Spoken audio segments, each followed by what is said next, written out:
Chair Krantz, can you hear me, sir? Loud and clear. Thank you, sir.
How are we doing on the quorum? It looks like we have one, sir. I believe Board Member Jenkins is connecting as well. We also have Board Member Desmond connected to the closed session, so he is here. Okay. So then I would like to call to order the special board meeting of the North County Transit District for January 20 of 2022. And before I begin, I'd like to inform members of the public who may be viewing the meeting on the district's YouTube page that in order to make a public comment during the meeting, you must connect to the meeting using the Zoom link provided on the agenda. You must also register with the clerk by sending an email to clerk@nctd.org with a name and/or phone number from which you will be connecting to the meeting on. I would like to ask Anthony Flores, the clerk of the board, to please call roll. Yes, sir. Board Member Rodriguez, Yes, I'm here. Board Chair Krantz, Here. Board Member Contreras, Present. Board Member McNamara. Present. Board Member Desmond is here. He's connected to close. Board Member Gasterland. Board Vice Chair Edson. Edson present. Board Member Jenkins. Believe you're on mute, ma'am. Yeah, I see her. Here. Thank you, ma'am. Board Member Bapatal Here. and Board Member Campbell. That concludes roll call, sir. Okay, thank you. And Anthony, please conduct a safety briefing and evacuation procedures. Thank you, sir. For those here in the building, in the event of an emergency, I will dial 911. In the event of an evacuation, please exit the building using the stairs. Do not use the elevators. Once clear of the building, please do not re-enter unless told to do so by emergency personnel. We have fire extinguishers and fire alarms located on each floor of the building. We also have a portable defibrillator located on the first floor and staff on trained on CPR procedures. Okay, very good. Thank you. Do we have any public comments today, Anthony, for this special meeting? We do, sir. We have a Miss Kristen Briner registered to speak. Miss Briner or Brenner, I'm sorry. Can you hear me? Yes, I can. Okay. You have 3 minutes, ma'am. Okay, thank you. My name is Kristen Brenner. I'm a resident of Solana Beach and also a volunteer with the San Diego chapter of the Surfrider Foundation. We've previously voiced our concerns about this request to the Surface Transportation Board to bypass state and federal environmental review concerning the proposed track fencing and armoring in Del Mar. Especially to the elected representatives of San Diego cities that sit on this board. We feel you should be very concerned about the broad nature of this request or petition to the Surface Transportation Board. This petition goes far beyond the fencing and even the bluff stabilization work, rather than focusing on the specific issues that must be addressed to move forward with the fencing project alone. This petition has essentially chosen the nuclear option, asking a federal agency charged with promoting railroads to rule on the question of state and local government's authority to protect its beaches. I respectfully request that you ask an important question in your closed session. Is NCTD seeking relief from the Coastal Zone Management Act review for bluff stabilization projects outside of NCTD's right-of-way, such as for the Bluff Stabilization Project 5? If not, then why is a petition to the STB written in such a broad fashion rather than specifically focusing on the fence? As I stated, the fencing project takes place within NCTD's right-of-way, while a majority of the bluff stabilization work is outside of the right-of-way. Seawalls constructed seaward of the bluff toe will occupy state tidelands, and construction equipment will need to access both state parks property and state tidelands in order to build the seawalls. This petition is so broad that it is attempting to bypass the CZM's review for all of these projects, rather than focusing more narrowly on the fencing issues that is within NCTD's right-of-way. If the STB rules to grant NCTD's petition to allow an exemption from state and local environmental laws, this ruling would have an immediate detrimental effect on the Coastal Commission's ability to uphold the Coastal Act. The ruling would then likely be appealed to the Ninth Circuit Court of Appeals, and an appeal there could rise to the U.S. Supreme Court. This will have extremely far-reaching negative repercussions for states with strong environmental laws. Even if the challenge does not rise to the Supreme Court, the STB's decision to grant the petition could have immediate negative impacts in other coastal zones with railroads seeking environmental exemptions, such as the current Humboldt Bay matter before the Surface Transportation Board. The Coastal Commission could lose coastal permit jurisdiction over proposed development on tidelands and public trust lands. Other coastal states could similarly lose their environmental regulatory authority. So again, thank you for hearing my comments, and I respectfully again request that you ask that the petition to the STB be narrowed to a much more specific scope around the fencing and not be written in such a broad manner. Thank you very much.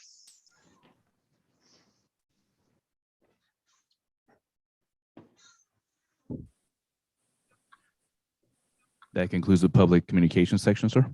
Okay, very good. So there are 2 closed session items on this agenda. And as a reminder to those participating remotely, you will have to connect to the second Zoom invitation that you received to participate in the closed session items. At the end of the closed session, you will need to reconnect to the special board meeting. And our general counsel, Lori A. Winfrey, will now take us into closed session. Good afternoon, Chair Kranz and members of the board. We are now going into closed session to discuss 2 items. The first one is pursuant to Government Code Section 54956.9, subsection D1, conference with legal counsel related to existing litigation with the Surface Transportation Board. The second item is closed session pursuant to Government Code Section 54956.9 subsection D2. And this is conference with legal counsel related to significant exposure to litigation based on existing facts and circumstances due to liabilities related to fencing at or near the North County Transit District's right-of-way. Okay, thank you. So we'll see everybody on the other Zoom link.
Board Member Gasland, can you hear me?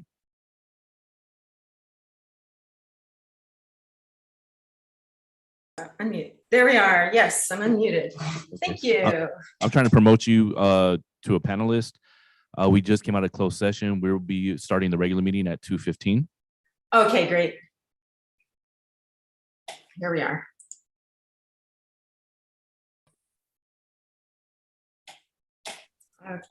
Okay.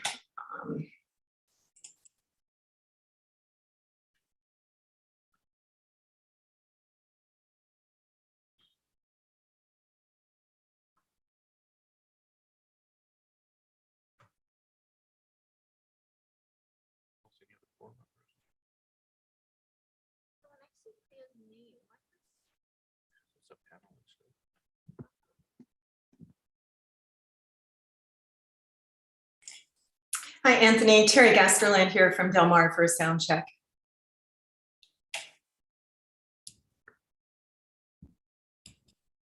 Read you loud and clear, ma'am. Great. Thank you very much.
Anthony, it looks like we got a quorum.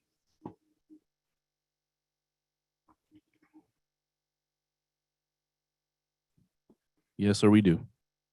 All right, very good. Then with that, I would like to ask Ms. Winfrey to please bring us back from closed session. Yes, thank you, Chair Kranz. So the board went into closed session on 2 items today, and there is no reportable action on either item. Okay, thank you. That concludes the special board meeting. And we will now, I will call to order the regular board meeting. And that's the regular board meeting for the North County Transit District for January 20th of 2022. And before we begin, I want to inform members of the public who may be viewing the meeting on the district's YouTube page that in order to make a public comment, you must connect to the meeting using the Zoom link provided on the agenda. And you must also register with the clerk by sending an email to clerk@nctd.org with a name and/or phone number and which item you would like to speak on. So I will now ask Anthony Flores, the clerk of the board, to call roll. Yes, sir. Board Member Rodriguez. I'm here. I'm here. Thank you, sir. Board Chair Krantz. Here. Board Member Contreras. Present. Board Member McNamara. Here. Board Member Desmond. Here. Board Member Gastelum. Present. Board Vice Chair Edson. Here. Board Member Jenkins. Here. Board Member Bapatal. Here. Board Member Campbell. That concludes roll call, sir. Okay, thank you. And if you'll now please join me in the Pledge of Allegiance. I pledge allegiance to the flag of the United States of America and to the republic for which it stands, one nation, under God, indivisible, with liberty and justice for all. Thank you. And Anthony, could you please provide a safety brief and review evacuation procedures? Yes, sir. For those here in the building, in the event of an emergency, I will dial 911. In the event of an evacuation, please exit the building using the stairs. Do not use the elevator. Once cleared of the building, please do not re-enter unless told to do so by emergency personnel. We have fire extinguishers and fire alarms located on each floor of this building. We also have a portable defibrillator located on the first floor and staff on hand trained on CPR procedures. That concludes my safety brief, sir. Okay, thank you. Anthony, are there any changes to the agenda? Yes, sir. The errata sheet with the proposed changes were sent to the board for their review. Specific to agenda item 13, the fiscal impact section was updated. We also attached 2 more. There were 2 more attachments added to the staff report as detailed in the errata sheet. Okay, thank you. And do we have any public comments on non-agenda items today? We do not, sir. Okay, and so with that, before we get into the specific items on the agenda for this meeting, I want to outline the protocols for our business this afternoon so that we can run the meeting as efficiently as possible. And we would ask that you hold your comments until the end of the presentation. And then we will take board members' questions in the order that they electronically raise their hand. And we'll try and get to all the questions and go multi-rounds if we need to. So that takes us to items A and B, which are the minutes for the regular board meeting of December 21, 2021, and the minutes of the special board meeting of January 6, 2022, and consent items 1 through 9. And the 9 consent items for action today. And has anybody pulled any of the items? This is Terry. I'd like to add an item to the consent calendar, item 11. This is adopting the resolution to continue our remote meetings in light of the fact that the hospitals are absolutely overflowing right now. and frightening numbers from UCSD's health system on the numbers, I would like to add 11 to the consent.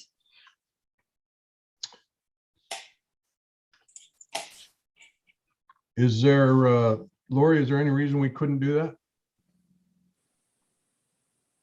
There's no reason you can't do that if the board has a motion and a second to include item 11 with the minutes and the consent agenda, and a vote. So that's a motion on my behalf. Are there any second? Second by Edson. All right.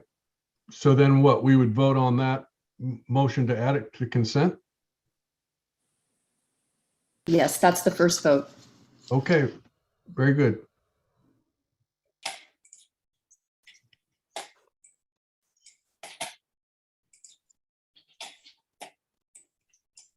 So on the combined on the motion of Board Member Gasland, seconded by Board Vice Chair Edson, to move agenda item 11 up to consent items.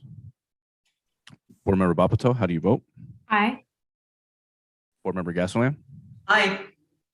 Board Chair Krantz, Yes. Board Member McNamara, Aye. Board Member Rodriguez, Yes. Board Member Desmond,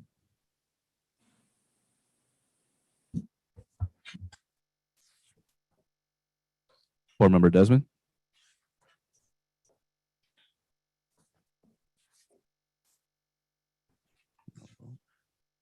Board Member Jenkins, I have a question first. Does the motion include that we are maintaining our remote teleconference meetings? Because the item says that we're authorizing remote or resume in person. Just want to clear on that. Remote. Okay, thank you. I'm a yes. Board Vice Chair Edson, Yes. Board Member Contreras. Aye. Motion passes with all board members present voting yes. Board Member Desmond, no vote. Yeah, I don't think my name was called. Yeah, he called you a couple of times, but I'm glad you joined us again. I thought he said Rodriguez. I apologize. No, thank you. Okay, so that takes us back to where we were, and I would entertain a motion on approval of the 2 minutes, items A and B, and consent items 1 through 9, and now the additional item number 11.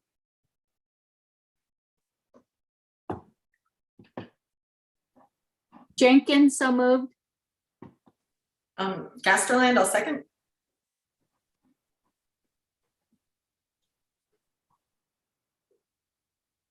On the combined motion of Board Member Jenkins, seconded by Board Member Gastelum, to approve the minutes of the regular board meeting of December 16, 2021, the special board meeting of January 6, 2022, consent items 1 through 9, and now consent item 11 to reauthorize remote meetings. Board Member Bapato, how do you vote? Aye. Board Member Gastelum? I believe you're on mute, ma'am. Sorry, aye. Board Chair Krantz? Yes. Board Member McNamara? Aye. Board Member Rodriguez? Yes. Board Member Desmond? Yes. Board Member Jenkins? Yes. Board Vice Chair Edson? Yes. Board Member Contreras? Aye. Motion passes with all board members present voting yes. Okay, thank you. Moving on to informational item 10, which is the only informational item. The external auditor will report the financial audit results, and Yoon Park Lynch, our CFO, will present the financial performance for FY 2021.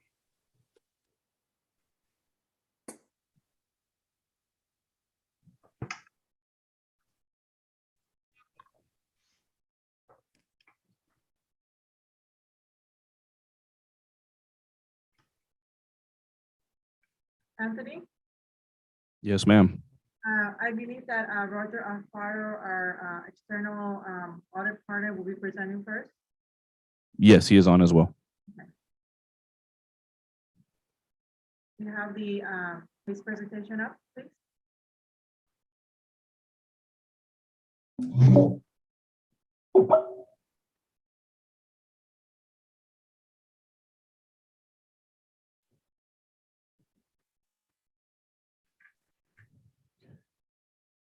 Yoon, are you there?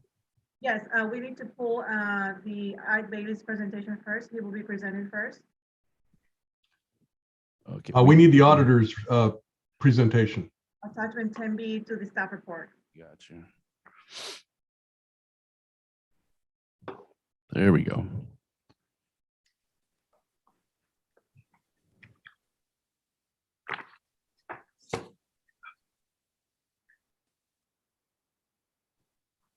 Okay, Roger, are you connected?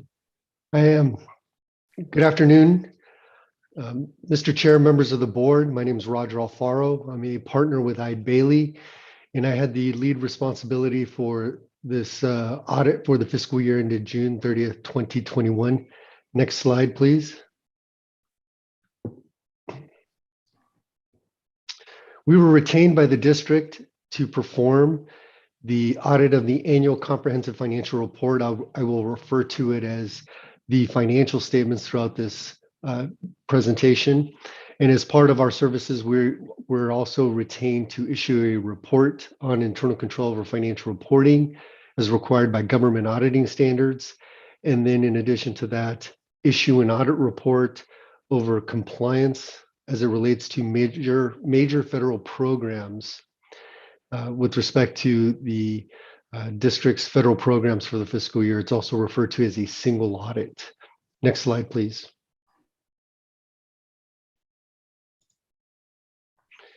As your independent external auditors, our responsibility was to form and express an opinion as to whether the financial statements which are prepared by management with the oversight of the board are presented fairly in all material respects in accordance with U.S. generally accepted accounting principles. In addition to that, our responsibility also included expressing an opinion as to whether the district complied with those requirements that are deemed direct and material to the specific major federal programs for this fiscal year in accordance with the guidelines that are established by the federal government. Our responsibility to plan and perform the audit is to provide reasonable assurance, not absolute assurance as to whether the financial statements are free of material misstatement. That's inherent in any audit with respect to the financial statements. Lastly, we considered internal control over financial reporting, as well as it related to requirements that were considered direct and material to major federal programs for the fiscal year. And our consideration was solely for the purpose of determining the nature, timing, and extent of our audit procedures, and not to provide any assurance concerning the internal control or expressing an opinion as to whether the controls are operating effectively. Next slide, please. Based on the audit evidence that we gathered for the fiscal year ended June 30th, 2021, we've issued an unmodified opinion on the financial statements. This is also referred to as a clean opinion, and it is the highest level of assurance that the district can achieve in the financial statement audit. In accordance with government auditing standards, we've issued our report with respect to internal control over financial reporting, and we're pleased to report out that there were no material weaknesses reported in that document, nor were there any instances of non-compliance reported.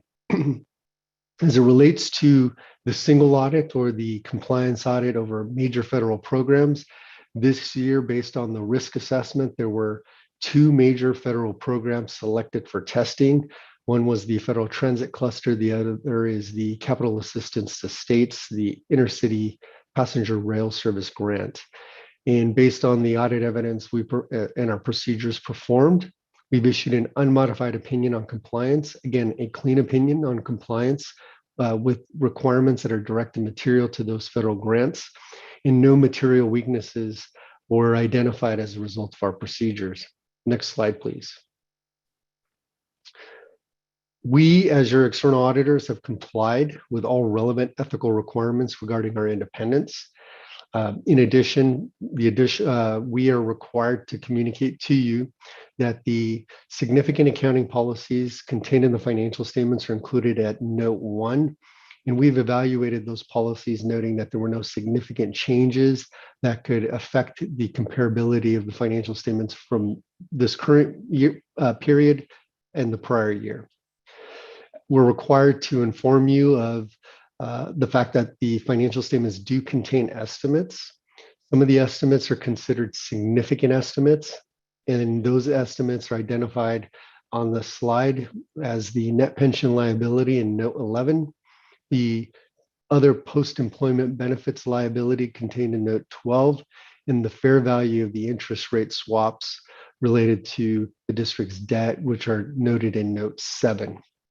In addition, because of the sensitivity of those estimates, we also refer to those as sensitive disclosures, as they contain the underlying actuarial assumptions and related disclosures that provide and inform you as to the nature of those estimates. Next slide, please.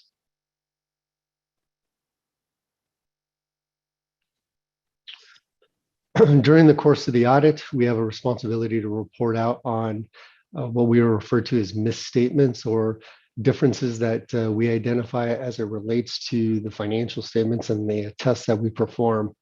We did not have any material misstatements that were identified as a result of our work. We did identify what is referred to as an uncorrected misstatement, which is a difference that we've identified. We've discussed it with management. Management has assessed that item to be immaterial to the financial statements, and we've concurred with that assessment that the difference was immaterial, and it pertained to the recognition of the unrealized gain associated with the district's investments at June 30th. Effectively, again, it's an unrealized gain. It reverses out in a subsequent period, but from our perspective, we believe that to be immaterial, but nonetheless, from a transparency aspect, are communicating that to the board.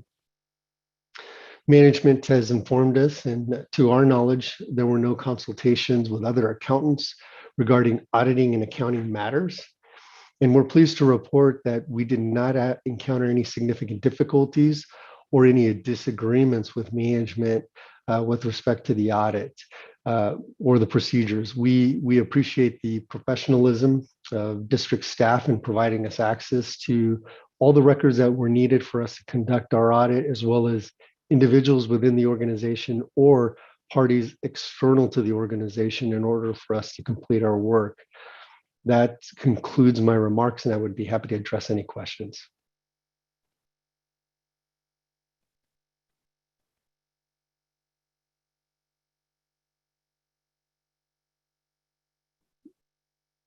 Chair Karen, you're on mute. Thank you. I see no raised hands for speaking with the auditor. So Yoon, are you are next? Good afternoon. Thank you. Hello? Go ahead. So Anthony, can you hear me? I know that there was some technical difficulties with my volume earlier. Yes, we can hear you. Okay, great. Thank you.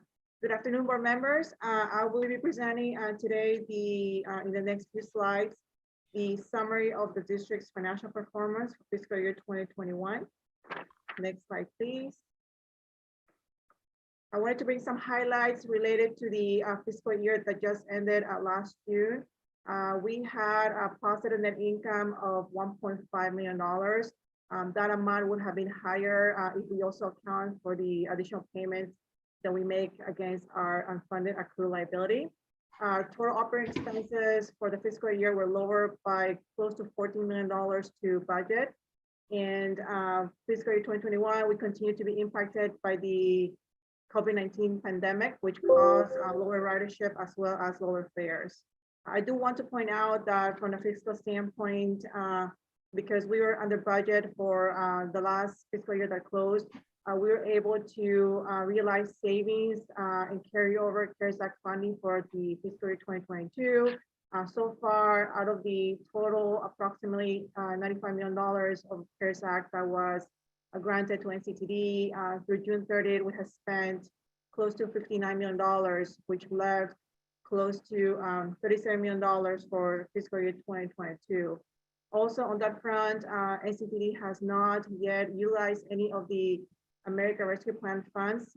That leaves another $60 million of funding carryover, which we can use for fiscal year 2022 and future fiscal years as well. Next slide, please.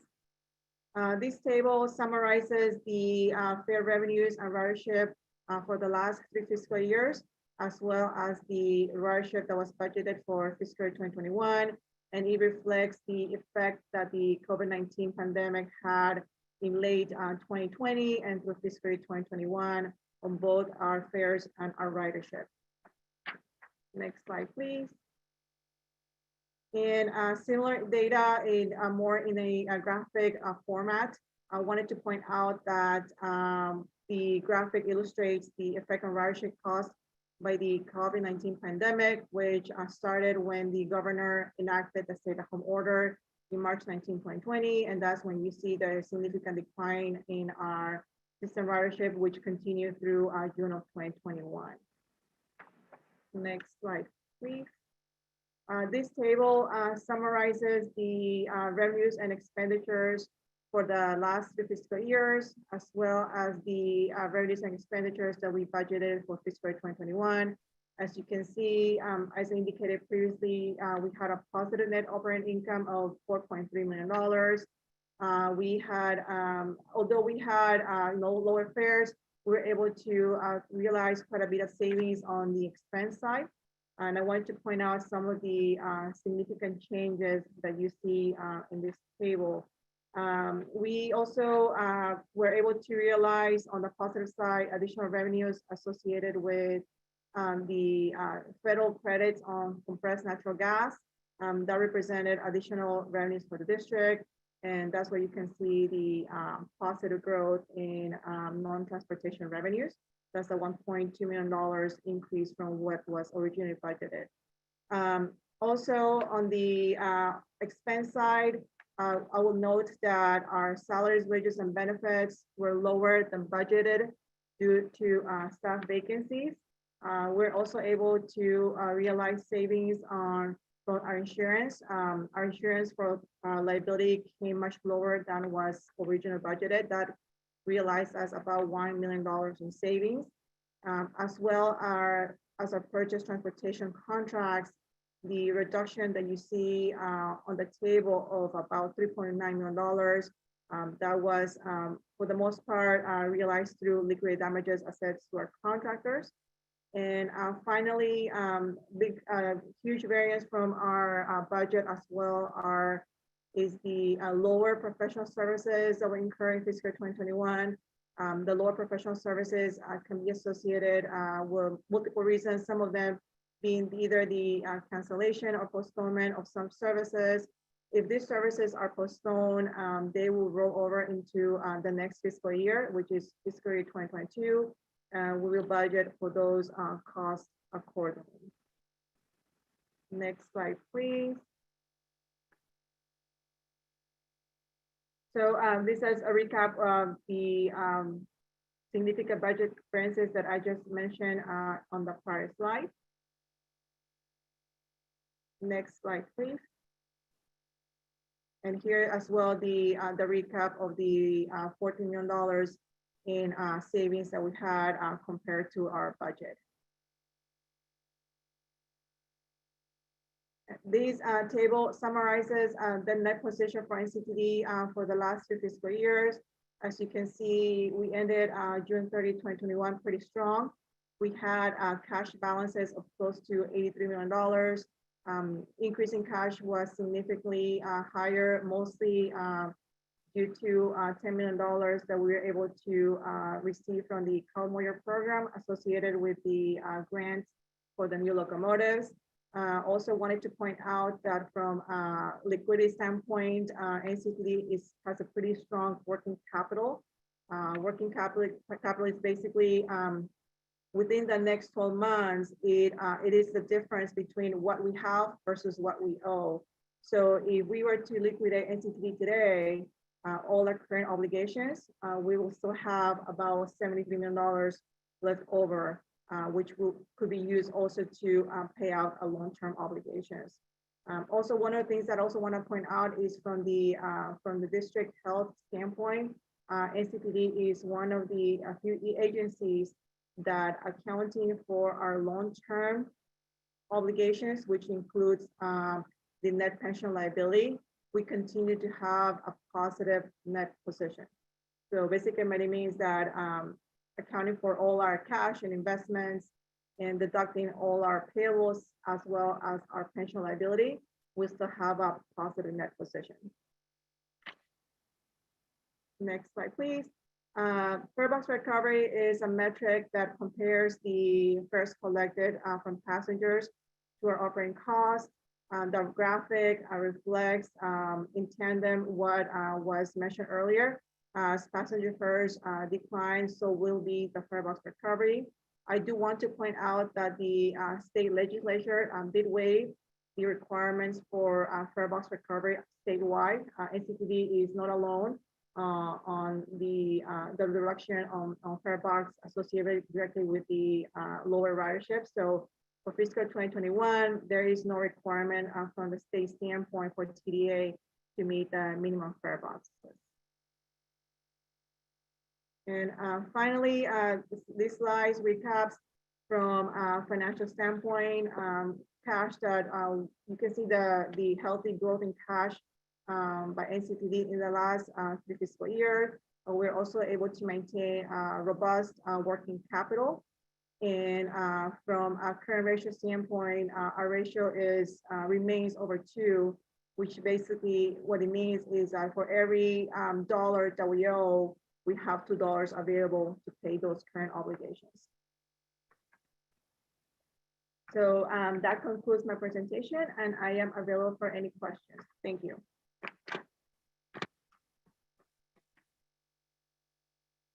Okay, thank you to both you and the auditor for the reporting and the efforts to get this all organized and presented very effectively. And I see Board Member Rodriguez has a question. Yes, what is the current unfunded pension liability for the agency? It is $42.8 million. Okay, thank you. And what current internal financial policies does the agency have with respect to budget surpluses paying down that pension liability? So beginning in fiscal 2021, NCTD has been accelerating the payments towards our pension liability. We are making additional payments with the goal of having our plan fully funded by 2035. Okay, is that just action by the executive director and staff, or is that an internal policy by the board? So I could jump in on this one, Yoon. So this was part of the presentation that we made to the board, I believe, in April of 2021. And so Board Member Rodriguez, we presented and the board adopted a framework for pensions where we changed our pension tier to a lower tier. And within that framework, we agreed that we would advance doubling of the payments so that we could extinguish our pension obligation and our outstanding debt related to the Sprinter, I think all around the 2033, 2035 timeframe. Okay, wonderful. That's great news. Thank you for bringing me up to speed on that past decision. You're welcome. Board Member Gasterlin. Muted. So sorry. I have one question. The question is about the $300 million in capital assets that is above last year's. Could you say a little more about that? Was that transient? Is that still there at this point in 2022, or was that part of a grant that turned around and got spent? I'd like to understand that. So the majority of the capital contributions that we've had in fiscal 2021 were associated with projects completed by SANDAG. SANDAG is the implementing agency for major construction and expansion projects in the San Diego region, which includes the improvements made on a right-of-way. So once those projects are completed and they are turned over to NCTD for maintenance, they become our assets.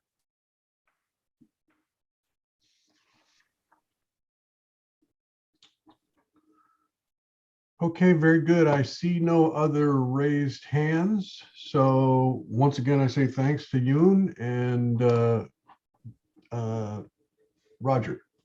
Appreciate all the efforts, and we will now move on. That wraps up item 10. Item 11, we move to consent. So that takes us to item 12, which is a request for the board to approve a letter to be sent to the Sandag Board of Directors regarding potential changes to the Transnet ordinance. And Chris Orlando, the Chief of Planning, Marketing, and Communications, is going to review this item.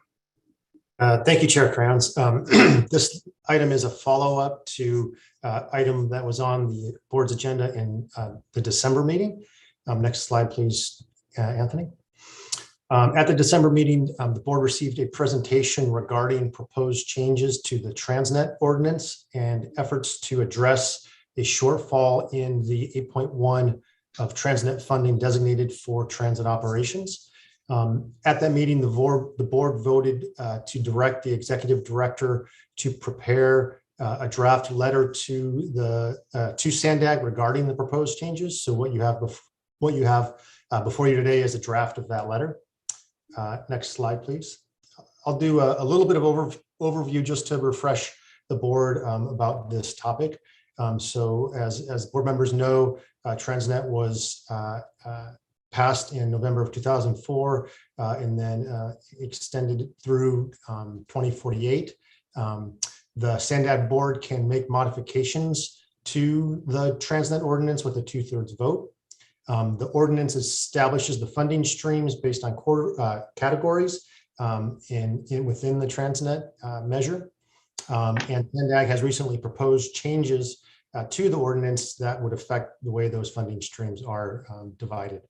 Concurrently, Sandag, NCTD, and MTS are working to address a shortfall in the 8.1% of Transnet funds designated for transit operations. Next slide, please.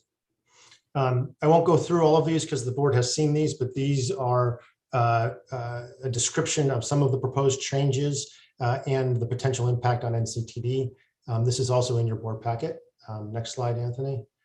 And you actually can go through to the next one as well. I will spend a couple minutes on the 8.1% of Transnet that's designated for new major corridor transit operations. You see it there circled in the red.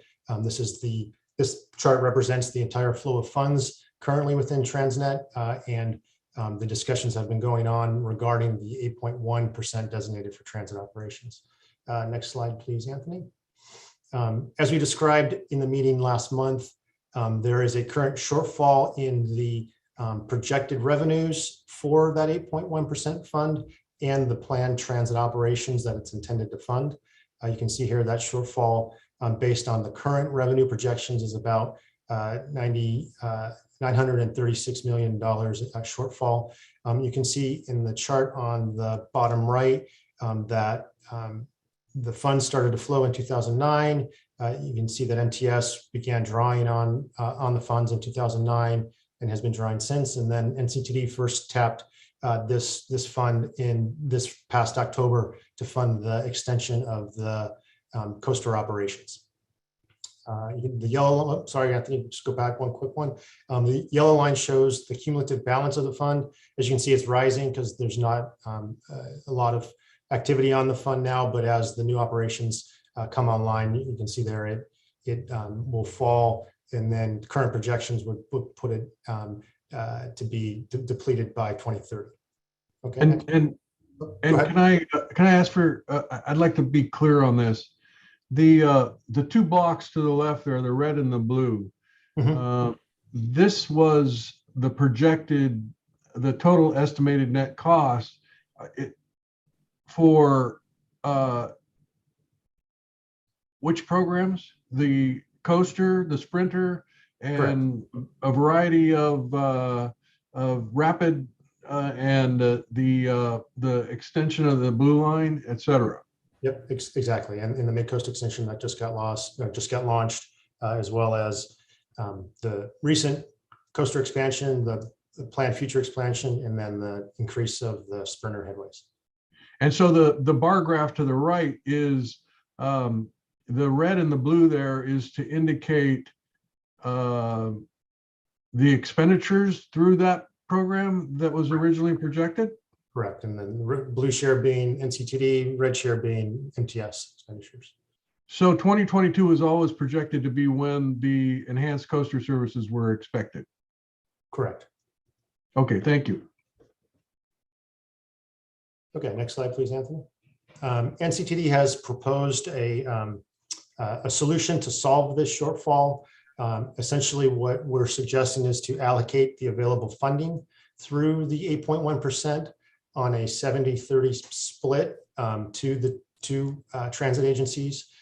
This split reflects the population of the respective geographic areas. It's also consistent with the way Federal Transit Administration funds and other transit allocations occur. So we've made this proposal and are in the process of discussing it with both SANDAG and MTS. Next slide, please. And as I said at the introduction, in its last meeting, based on this information, the board directed the executive director to draft a letter about the topic to SANDAG. That letter is in your board packet, and we are asking for your review of the letter and approval to authorize the board chair to send the letter on behalf of North County Transit District, and if the board so chooses, to seek other leaders within North County to sign the letter onto the letter as well. And that concludes the presentation. Okay, thank you. Board Member Desmond.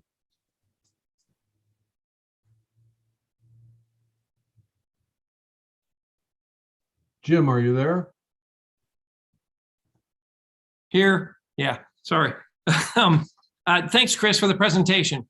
It was very good. I appreciate that, and I think the letter is very good.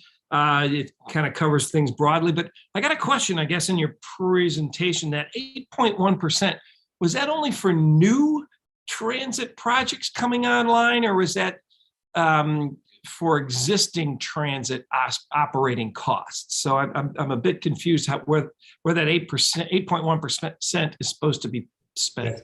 It's new operations within the major corridors. So we didn't really have any new operations until 2022. So that's when we started drawing down. Which was the recent coaster expansion, expanded service hours. Okay, so the 70-30 split, although that's what I'd like to see, that 8.1, was it really designated to be spent that way, 70-30, or just as whoever came first and had new operations could grab it? No, the ordinance contains specific enhancements for both MTS and NCTD, and that split was roughly the same 70-30 in terms of the expense projections at the time of the ordinance as well. So it's been pretty consistent throughout. If Yoon's still on, she can add more color to it, but that's consistent with what was anticipated at the start of the program. That is correct, Chris. So overall, through the life of the program, NCTD makes up total of 30% overall of the lifetime. And then you say it's about to run out of money, as Tony was asking about that. So the yellow line on that graph says it's almost, we're at a cumulative balance when it goes to zero. So is there no more money coming? I guess I'm kind of confused. We're out of money in 2030, is that right, with this fund? Yeah, at that point, the expenditures would exceed what's being collected through the revenue. So we gain a surplus for a while because there's excess being collected within that fund. But then as the new services come online, those expenses catch up with the revenues, and it hits zero at 2030. So there's going to be no more money coming in from this fund after 2030 out of this 8.1% of what's collected between 2030 and 2048? No, additional funds will come in, but the planned operations will exceed by the amount you see there after that point. So the funds will still be collected and still coming in, but 2030 is the point at which it will start running a deficit. Oh, all right. Well, bummer. Okay. Well, I think the letter's a good idea. I think it's great if we can get all board members here at NCTD to sign on to it. And I think we should shop it to the other council members and North County people to make sure that SANDAG lives up to its promises and NCTD gets its fair share. So I can make a motion I'll make a motion to approve item 12A with the letter as written. I think is a great job on the letter. Okay, thank you. Board Member Rodriguez. I'll go ahead and second that motion. Real quick question. This is Plan A. We're going to send a letter. Great. Let's hope it doesn't fall on deaf ears. What's Plan B if they refuse? So we're in active negotiations with Sandag and MTS regarding this issue. So, I think the premise of the letter, and I think the premise of the way we're approaching this is that, we're planning to live within our means. And so, to manage the service based on the allocation that we receive. So if we're unsuccessful, or if depending on how the split works, we would then manage the service enhancements toward the funding that's available. Okay. And Board Member Rodriguez, to that point, as a representative on Sandag for the City of Oceanside, the decision will be with the board, Sandag Board of Directors. So, the purpose of this letter is to get people informed about the issues related to all of it, but especially the 70-30 split. And so, for years now, everybody's known that there was this structural deficit in the Transnet measure. It's one of the reasons why it went to the ballot in 2016. And the question is when will it be? When will it be on the ballot again? But ultimately, everybody's known that it's been short of money. The North County Transit District and MTS, this is where it gets a little weird, is that we have two transit agencies in our region. And so it does set up a little bit of a competition for the money. They've got their brand new trolley that's running up to the UTC, the Blue Line, which is, was a huge, over $2 billion and a significant investment. So, seeing that system idled is that's not very attractive. So we're getting into that territory where, if we don't manage the politics well and it goes bad at the Sandag board, there could be, some challenges for us up here at the North County Transit District. No, I get that. Unfortunately, with the votes of San Diego and Chula Vista to combined, kind of rules those decisions, and a lot of priority has been given downtown. So I encourage all my Democrat friends to reach out to your friends down there and help advocate for us over here, because I feel, unfortunately, my voice would just fall flat with that respect. We are having meetings, and I can tell you that the Sandag board leadership is engaged. We've got MTS that we're meeting with, and I think that there is currently, a strong sentiment that making sure that both transit agencies are successful and working well together is a high priority. So, we're engaged, and I think that it's headed in the right direction. We put on the table a pretty reasonable proposal to keep our enhanced coaster services going, as well as Sprinter that would be coming up. So overall, I think we're headed in the right direction, but we need everybody to remain engaged, and especially strongly advocating for our transit up here in the North County. So Vice Chair Edson. Yes, I just wanted to mention that I am strongly supportive of this. There's strong precedent, as was mentioned, and I think it's fair and equitable, especially because it is supported by population balance in the county. So I think that that's really an important point to, in talking with other electeds to try to get them also on board. And I do think the more signatures that we can gather from among our own councils, the better. Thanks.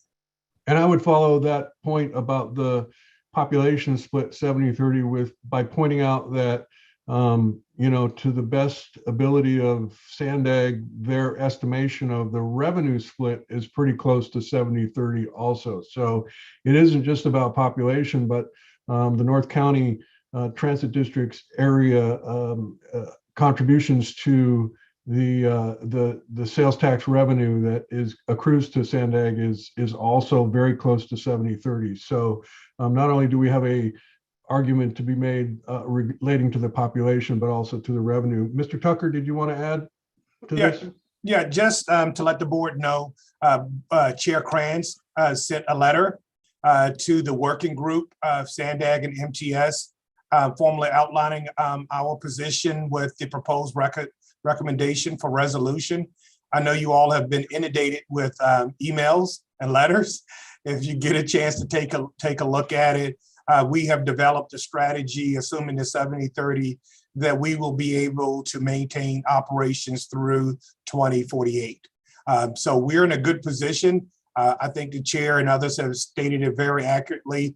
It's just important that across the board, this letter emphasizes that North County matters and that North County voters and residents pay taxes and expect a return on their investment. That's what this letter is all about. You can argue different things that are important to you, but that's just what the heart of this issue is. So we will be actively engaged and we will be actively soliciting additional help if we need it. So thank you, Chair Kranz, for your leadership, along with Vice Chair Edson. All right, Board Member Desmond.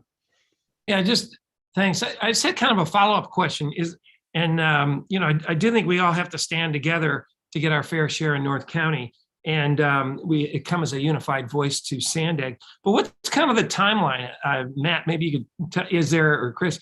Do you want to get all these signatures by the end of April or the end of March, or what's the kind of the goal or timeline that we want to get this letter to Sandag? So my answer would be sooner rather than later. I think it's important because, we talked about the 8.1%, but this is a reopening of the entire Transnet ordinance. And so I think it's important for us to get everybody actively engaged and at the same place with the start of these discussions. So I know, with the board action, if it's approved, we would want to push this letter out fairly quickly, and we would want to continue to gauge others, including the business community, to send letters in support, because this letter is covering the broad discussion of the whole Transnet program.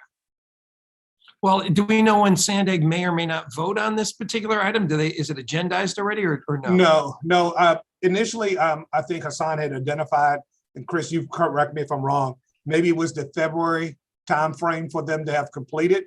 I think the discussions itself have now slowed down dramatically. This is a much heavier lift than I think was thought when they rolled this out. So I think right now, I don't have a clear sense of the timeline that is going to get to board action at Sandag. I think there's a lot more details that need to be worked through. Okay, well, hopefully if you need any board members' help, that we'd all be willing to step up and with our own counselors or things like that to get signatures. I'm sure we'd be glad to help, but I'd rather see this letter be ahead of the curve as opposed to going out the week of the vote or something like that. It would be to our advantage, but thank you. Okay, Anthony, do we have any public comments for this agenda item? We do not, sir. All right, so with that, we have a motion by Desmond and a second by Rodriguez, and we will vote now.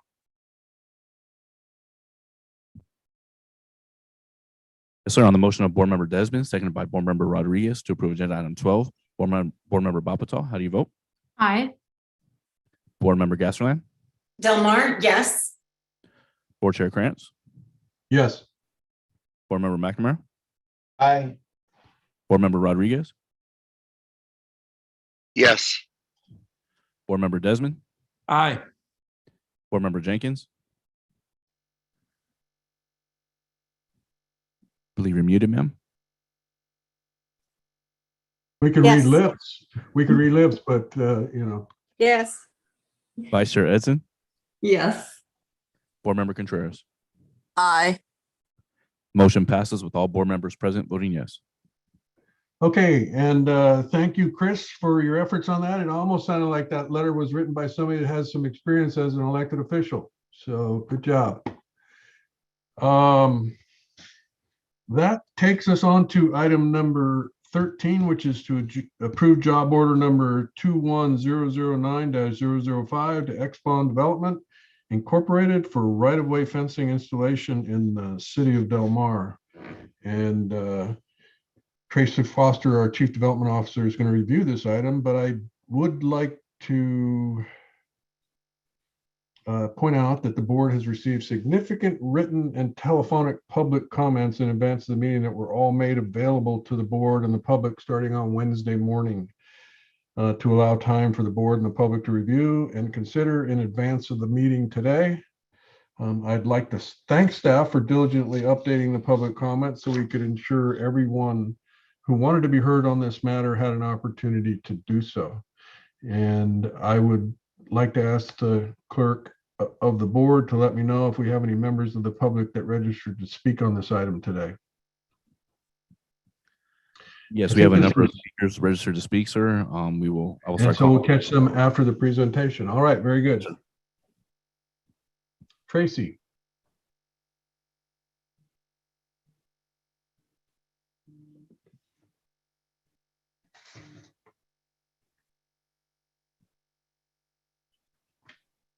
Tracy, are you there?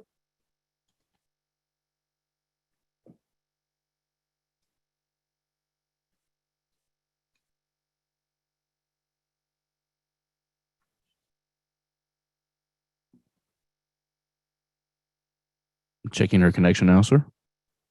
Okie dokie. She wouldn't want to miss this one.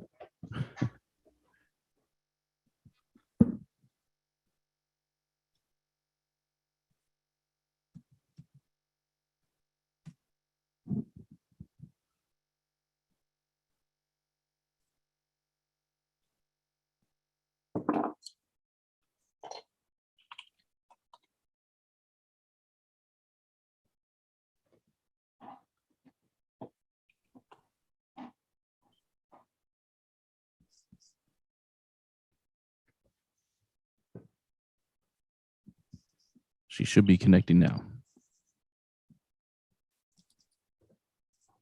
All right. Can you hear me and see me now? Yes, ma'am. Yes. All right, great. Good afternoon, everybody, and thank you, Chairman Krantz.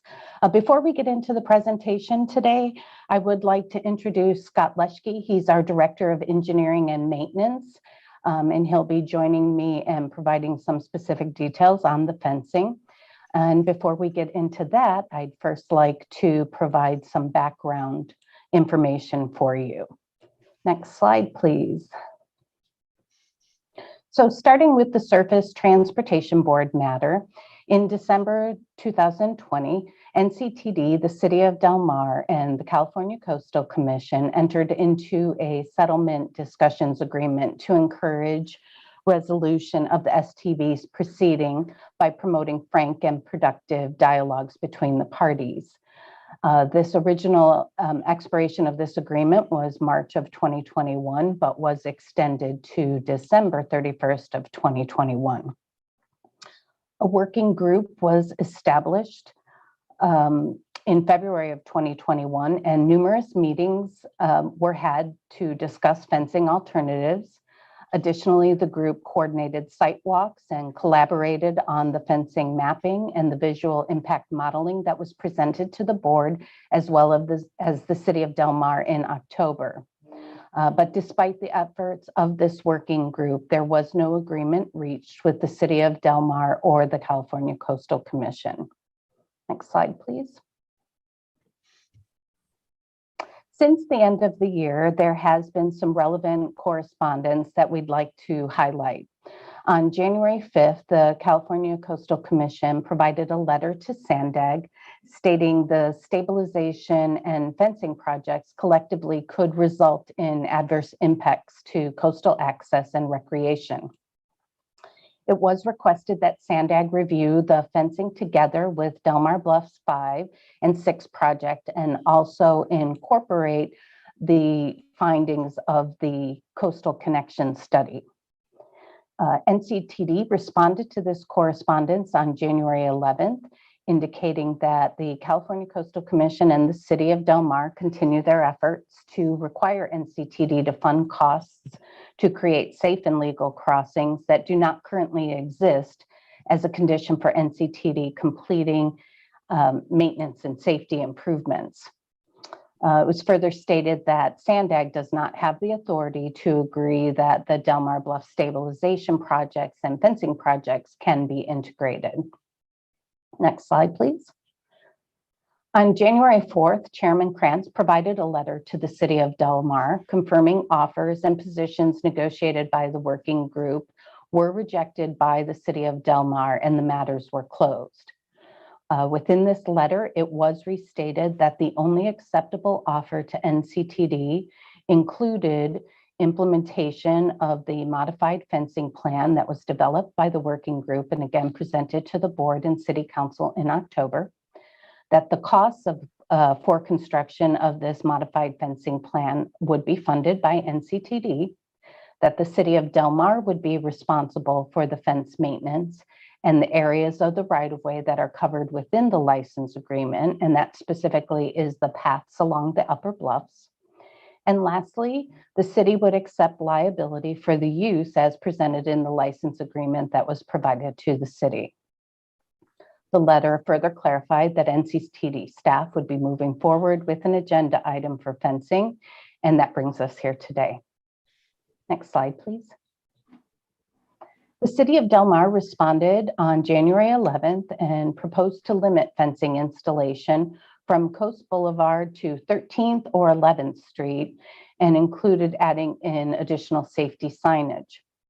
For the area of the upper bluffs, the city proposed demarcation fencing only with safety signage. The city also requested that the fencing beyond 11th Street be deferred until completion of the coastal connection study. And the city would not agree to accept any maintenance responsibility without design plans and construction drawings, fencing material and manufacturer specifications and surveys, maps, or legal descriptions related to the fencing. Lastly, an environmental review and geotechnical analysis was requested. Next slide, please. In an effort to address the City of Del Mar's request, I'd like to provide some additional information. As it relates to the fencing design and construction plan, the fencing installation will be performed under a job order contract, which does not require any engineered drawings for construction. The right-of-way mapping that was provided by Civil Pros and presented in October provides the basis for that construction. For any area that may be close to property boundary lines, the job contractor would be completing a field land survey to ensure that the fencing is installed wholly within NCTD's right-of-way. It should also be noted that this is the same method that we have utilized for the Oceanside fencing project, which is nearing completion, and the Encinitas fencing project that was authorized by the board and that will commence very soon. The types of fencing and material for the fencing proposed was reviewed within the working group and also presented to the city and this board in October. Additionally, since that time, we have made this informational available on NCTD's website. Then as it relates to the geotechnical analysis, in February of 2021, Layton Consulting provided NCTD with a geotechnical review of proposed security fencing along the Del Mar bluffs, concluding that the fencing will not impact the stability of the bluffs or track bed support and would not promote additional erosion or bluff retreat. This review has been challenged by the city's consultant Atlas. However, the document provided was not based on any geotechnical analysis of data. NCTD continues to rely upon Layton's geotechnical review and further provides an additional letter from Layton Consulting demonstrating their 20 years of experience and in-depth knowledge of the geotechnical conditions of the Del Mar bluffs. As referenced, this letter is included as an attachment to the staff report. Next slide. For the last 30 years, NCTD and the city of Del Mar have been discussing railroad trespassing issues that exist along the bluffs and the need to create safe and legal crossings. All of the historical correspondence and discussion documents are summarized and are made available on NCTD's website since early 2021. As we've discussed earlier, SANDAG is currently conducting a coastal connection study of the Del Mar Bluffs area, and NCTD continues to support this initiative, including contributing funds towards the study. This study is anticipated to be completed this summer and will provide a summary and map showing each potential alignment, cost estimates, and alternative evaluations and recommendations. Next slide, please. Once the study is complete, the next steps for the city of Del Mar will include securing project funding, initiating and completing design, securing all regulatory approvals, including a formal application to the California Public Utilities Commission for a new crossing. And in accordance with NCTD board policies, an agreement or agreements will be needed to be entered into, allowing use of NCTD's right-of-way and assuming liability and maintenance responsibilities. And of course, lastly, complete the construction. Next slide. So over the last 30 years, all of the cities have worked with NCTD to establish safe and legal access within the right-of-way and or crossing. And this slide provides a summary of the various improvements that are in your city installed within NCTD's right-of-way. In all cases, NCTD did not participate in any of the funding for these improvements, and the maintenance and liability for the access or crossing is the responsibility of the city. And with that, next slide, and I will turn this over to Scott Luschke to walk you through the fencing. All right, thank you, Tracy. So I'm going to go through the next slides, provide an overview and an update to the actual fencing plan. Starting with the original fencing plan, which was based on the trespassing and feasibility study done by WSP in 2020. That included the note that fencing was identified as the most effective mitigation to trespassing, and specifically identified locations, conceptual locations for the fencing along the Del Mar Bluffs, which included a 6-foot chain link fence based on the fact that that was the NCTD design standard for fencing type. The original fencing plan identified by WSP did not include any phasing, although it did note that evaluation would be needed to deconflict with any future construction projects on the Del Mar Bluffs improvements. Next slide, please. The modified fencing plan was developed during or as part of the working group that included the Coastal Commission and the city of Del Mar, and addressed both locations and the type of fencing to be utilized.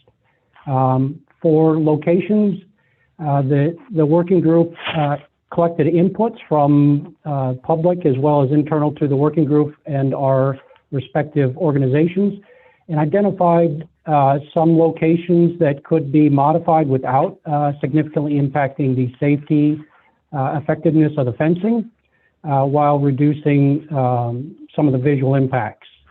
And as well, we took a look at, and the working group worked on some options for the fencing types, also to reduce visual impacts without significantly reducing or significantly impacting the safety and security effectiveness of the fencing. Also during this process, we broke out, or the fencing was broken out into 2 phases. The first phase being fencing that was not significantly impacted by the planned Del Mar Bluffs 5 and Del Mar Bluffs 6 project, except in very specific, some very specific locations, short locations of fencing where it was important to put that fencing in knowing that there's a likelihood that it would have to be taken out during construction and put back in, but it was in some of the most critical areas on the north end of the bluffs to provide that trespasser mitigation. I will provide a quick note that the original presentation that was sent out did include a minor error on this slide that's been corrected on the version that we have here, and I believe that was sent out. It omitted a couple of the fencing types in the bullets under phase 1 and phase 2 to include specifically the 3-foot high post and cable and the chain link fence. But again, that's been corrected on the slide. That was an administrative error to leave those out. Next slide, please. The current fencing recommendation is, again, as has been previously discussed, is based on the fact that there was no agreement reached with the city of Del Mar. And so the current fencing recommendation keeps the revised layout as identified and developed during the working group for fencing locations.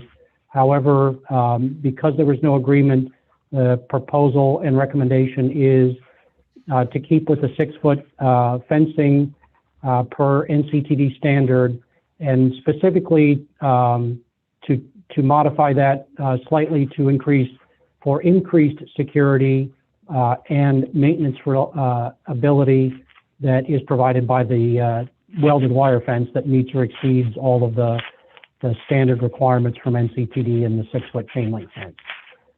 Otherwise, the two phases are the same, other than the change in the fence type. Next slide, please. The next few slides, next 4 slides, we'll talk through to show the fence types and give a little bit more detail on them.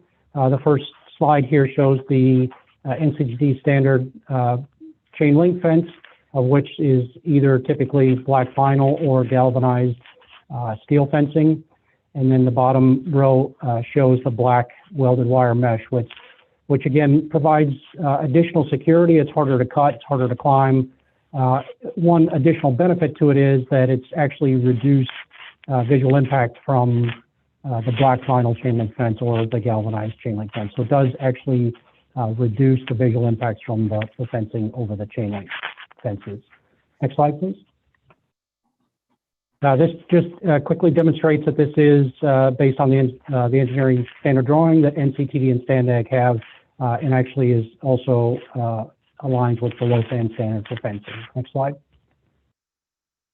The post and cable fencing types that we looked at for the 3-foot 6-inch post and cable included either steel posts or wood posts. The wood posts are, as I'll show on the next slide, modifications based on some recent projects that have done in the region to improve the aesthetics of the post and cable fencing, and use typically Ife wood or redwood for post and cables. Next slide. And this shows the two typical standard details for the post and cable fencing. One is the Caltrans standard for post and cable fencing, and the other is the design standard that's been used recently on projects, again, in the region for post and cable fencing by STANDAG and NCTD, specifically by NCTD in the city of Encinitas and the fencing that's going to be installed there. Next slide, please. Right, I'll quickly run through the fence maps and show where the current modified plan detailed fencing is planned to be in and proposed to go in. This first slide starts at the north end at Coast Boulevard and starts with 4-foot black vinyl chain link fence, which is based on the requirement and the regulation by the CPUC to have 4-foot chain link fence within 150 feet of a crossing. Next slide, please. That 4-foot chain link fence continues in the green line you'll see to the left, and then at the 150-foot point away from the crossing, transitions to a 6-foot black welded wire mesh fencing. Again, these two sections are included in phase 1, which would be constructed in the near term prior to any future improvements under Del Mar Laws 5 or 6.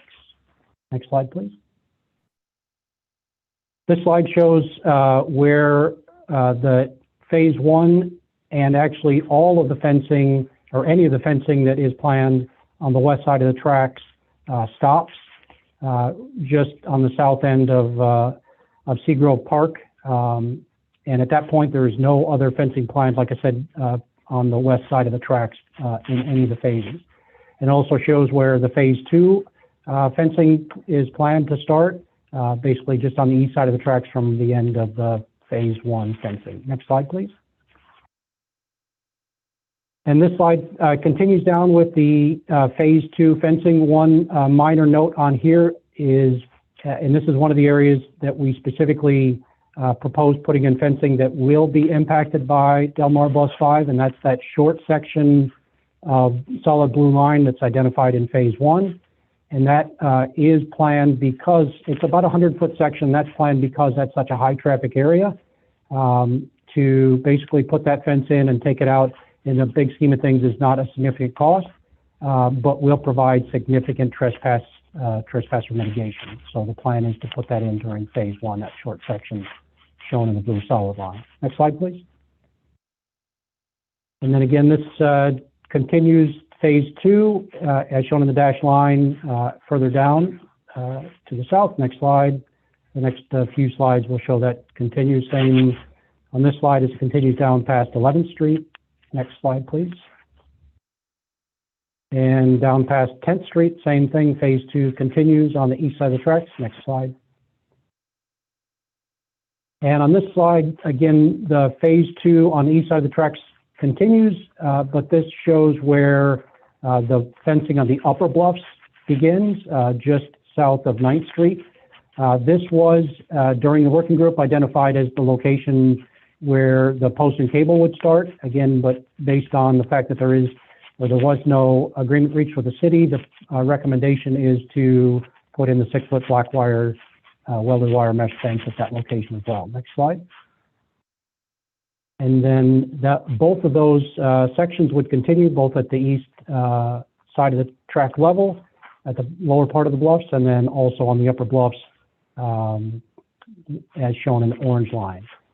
And that continues. The orange line again would be phase 1, and the dashed blue line is phase 2. Next slide, please.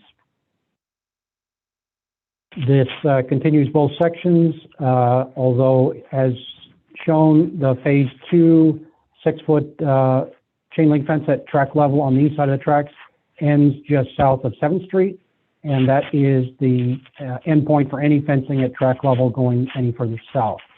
But again, phase 1 on the upper bluffs continues further south as shown. Next slide, please. And continues on past 6th Street on the upper bluffs. Next slide, please. And then further on down, next slide, please. And then continues on past 4th Street on the upper bluffs. Next slide, please. And continues on. Next slide, please. And this shows where the fence would end at the very end of the bluff location. Next slide, please. So based on what was presented in this report, the staff recommends that the Board of Directors approve job order number 21009-05 to Expon Development, Inc. for the phase 1 right-of-way fencing installation in the city of Del Mar, which includes a total of 3,723 linear feet of fencing in an amount not to exceed $1,400,079 as follows. 230 linear feet of 4-foot high black vinyl chain link fence, 3,263 linear feet of 6-foot high black welded wire mesh fence, and 230 linear feet of 2-foot, 8-inch high single strand wood post and cable trail guide fence.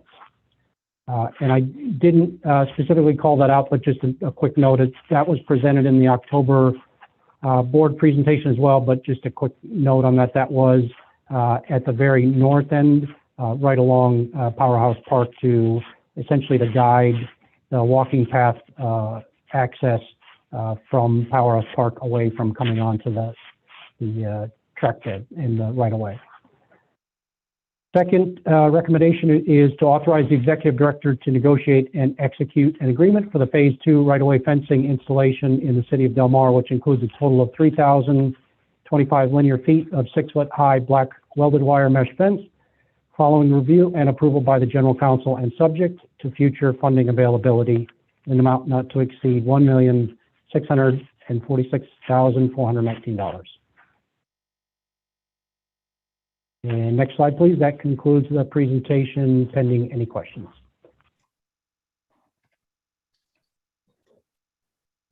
Okay, thank you very much. So I think pre-deliberations that we should hear from the public. Tony, I have a question about the public comments. I sent Anthony an email about this, but I have tried multiple times to click on the public comments button on the board member information page for the past few days, including today, including just now with different browsers, and it has never worked for me. So I would like to know from our clerk, how many recorded public comments were there? How many written public comments were there? And how many board members have accessed successfully the public comments button and listened to at least some of the recorded comments? And I have other questions, but if you want to take the public comments first, that's fine. But I think it's important that we clarify this one. Yes, ma'am. So we received approximately 234 voicemails and approximately 75 written public comments. As far as the board members' access to the public comment button, I'm unaware of any issues with any of the board members, ma'am. I would like to, is there any board at all that has listened to any of the voicemail recorded public comments? Rodriguez from Ocean. Rodriguez from Ocean. I'm asking about public comments. Thanks, Rodriguez.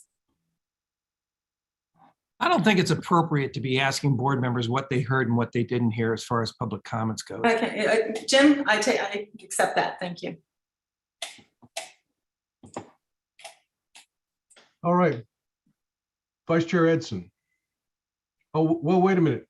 So let's go back to hearing the public comments for this afternoon who have logged in via Zoom. Yes, sir. First, we'll have Miss Camilla Rang, followed by John Stahl, to be followed by Karen Lair. Miss Rang, can you hear us? Yes, can you hear me? Yes, ma'am. You have 3 minutes. Thank you. Dear NCT board members, today you are standing before a crossroad that would highly affect our whole area and potentially all of California. This vote that you stand before asks you to ignore and openly go against the Coastal Commission, the Coastal Act, and the people. This is not only about Del Mar. A yes vote sets a very dangerous precedent that no one has to follow the Coastal Act anymore. A yes vote will mean that anyone can just bully their way through illegal construction and then sit back and wait for the Coastal Commission to sue. A yes vote means that the guy with the most money wins and nature and people lose. Before you vote yes on fencing off Del Mar from the bluff and beach, a proper environmental impact report and geological impact report should be performed. Public access should be protected as much as possible. The bluff should be protected as much as possible, all in line with the requirements from the Coastal Commission and the Coastal Act. A yes vote today means that you declare war on the Coastal Commission, the Coastal Act, and the people. I don't think you want to be the ones that kill the Coastal Act. I don't think any of you want to have that on your name. I don't think that's a legacy you want to tell your children from your political impact on the world. The bullying of Del Mar by the top people at NCTD has been widely reported on the news, both live TV and articles. The world is watching, and the news and the people are following your vote today, and very likely so are the Coastal Commissioners. Stay with the good guys. Vote no today, or postpone the vote until proper environmental and geological impact reports have been performed in accordance with the Coastal Act and agreements with the Coastal Commission and Del Mar have been reached. Despite what the top NCTD people are telling you, there was no negotiation with Del Mar this last year. There was only bullying and threats from NCTD. I am begging you, do the right thing today for the Coastal Act, for the environment, for the wildlife, and for the people. If something doesn't feel right, it probably isn't. Vote no. God bless you. Thank you.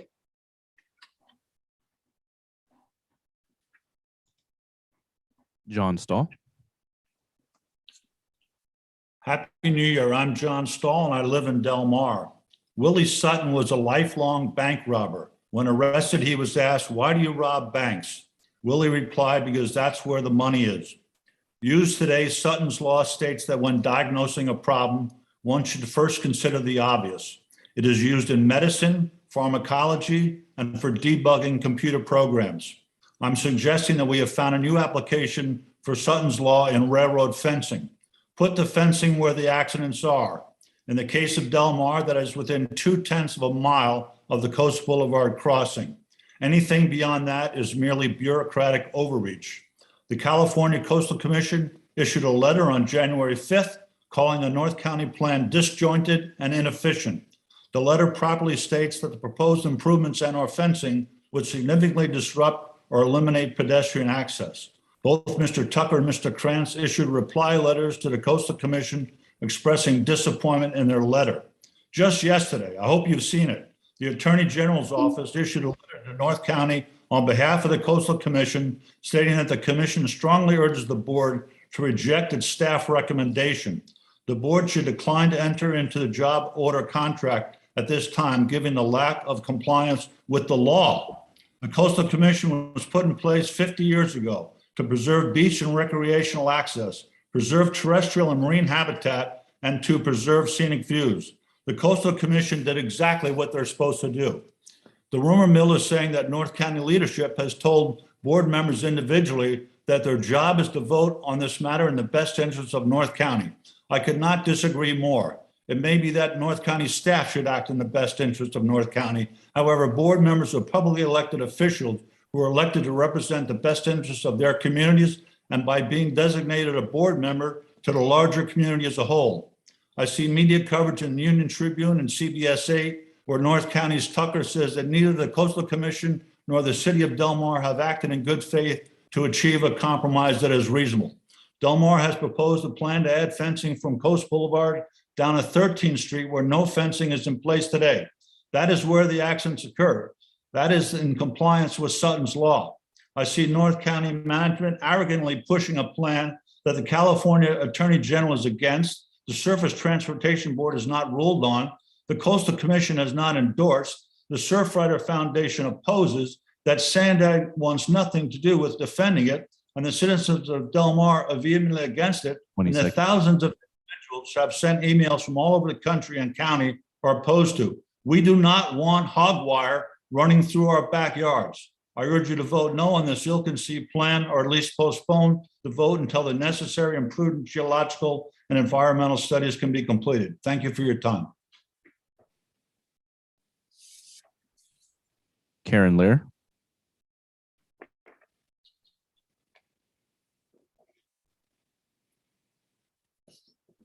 Karen Lair, are you there? Yes, I am. Hello, thank you for your time today. My name is Karen Lair and I'm a resident of the city of Del Mar and a constituent of NCTD. I write to you today because you need to hear from those you serve about our concerns on actions NCTD staff is recommending you take at your January 20th board meeting. It looks like it's time to reverse course. The city of Del Mar and the Coastal Commission have negotiated in good faith for the past 14 months. They would just not allow you to bully them into accepting your terms. You cannot lay off your liability for operating your trains on a small city of under 5,000 residents just because we do not want you to install fencing, colloquially known as hog fencing, that is best suited for use in agriculture. The city and the Coastal Commission have tried to get you to accept a proposal for fencing only where it is needed around the sites of the regrettable accidents, not on the entirety of the bluff. You have declined. Why? It is what is needed and will be a lot cheaper to install and maintain. There have been no accidents from people on the upper bluff. Independent analysis shows the rest of the bluff is no more dangerous than anywhere else along your tracks the entirety of California. By voting yes, NCTD board members will violate their duty to their cities and constituents. A yes vote says that the Coastal Act does not matter. A yes vote says that the rights of the residents and the visitors don't matter. A yes vote says that you are okay if this happens in your city next. If anybody wants to vote yes, you should first stop and get counsel from a competent, knowledgeable, independent lawyer. Do this before you violate your oath of office, as your cities will be impacted adversely by this vote. Violation of the Coastal Act has grave consequences for all of us. It is time you work to comply with it and all other federal and state rules for a project of this type. Rules and laws are there for a reason, and they apply to all, including the NCTT staff and board members. I understand you're frustrated with the city of Del Mar for not bowing to your demands and for standing up against what you wanted to do. I don't think you understand that the city council could not agree to your terms, or they would all be accomplices in your plan to subvert the rules and regulations. They are all smart enough to understand this. They could not agree to take on your liability and legal fees, as this small city cannot afford it, and it's not our job to pay your bills. We already fund the organization through our taxes. It is time for you to be willing to work in good faith with the city of Del Mar and the Coastal Commission. Let's work together to put in safe crossings and other safety measures in places where they are really needed, and stop threatening and punishing this city and its visitors who come from all over the world by now threatening to put up 6-foot-high hog fencing all along the 20 scenic seconds. Del Mar Bluffs. Do the right thing. Delay your vote today. Agree to mediation to get this settled, and let's move on the right way. Thank you for your time. Next, we will have Al Tarkington, to be followed by Laura Schaefer, to be followed by Drew Cady. Al Tarkington. All right. Thank you. I'm Al Tarkington. I'm one of a number of Del Mar former mayors. Beach and bluff access is a state mandate. The bluffs and beaches may be in Del Mar, but they're for everyone. Del Mar has had a rail trail on its bluff for over 100 years. Del Mar even has had a coastal trail 20 years before the tracks were moved to the bluff in 1905, with no fences. The people that are using our bluffs are your people from your cities. The great majority of people accessing and using the Del Mar Bluff and Beach are from your hometown. The population of the county is 3.3 million people. Del Mar's population is 4,200. That is 0.1% of the county population. It is not realistic to expect Del Mar's 4,200 residents to take on the railroad's liability and risks for the entire county and beyond. The entire region, including Sandag, Coastal Commission, North County Transit District, should be supporting this public trail. And yes, the coastal trail could be made safer. And yes, there are areas where fencing is appropriate. Where those accidents have occurred, the vast majority of the incidents are at street crossings like Del Mar, like Del Mar's Coast Boulevard, and like Surfrider Way a few days ago. It is simply not realistic to fence off 130 years of public access where millions, yes, millions of people have used the Del Mar Bluff trails over the years with no fencing. I calculate at 11th Street alone, there have been over 70,000 pedestrian crossings per year. That's per year, safely. A 6-foot fence screening off the public Pacific Ocean is not the legacy that you want to leave for future generations. I'm asking you today to hold off on approving this proposal and to request further study and to look for a more appropriate solution. We've gone 130 years without a fence. There is no urgency to approve this request today. Thank you.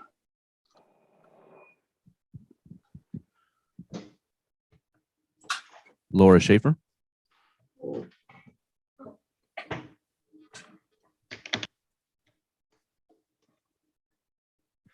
Laura Schaefer, are you there?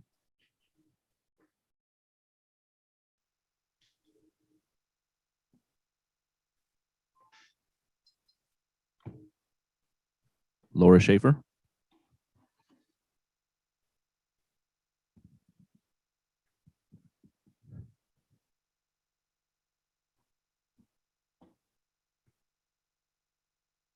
Drew Cady. I'm here. Can you hear me? Yes, sir. Okay. My name is Drew Cady. I'm a resident of Del Mar. I feel like the entire process by which NCTD has concluded these unwarranted recommendations for the so-called safeguarding of pedestrians along the bluff of Del Mar is deceitful and a bold-faced lie.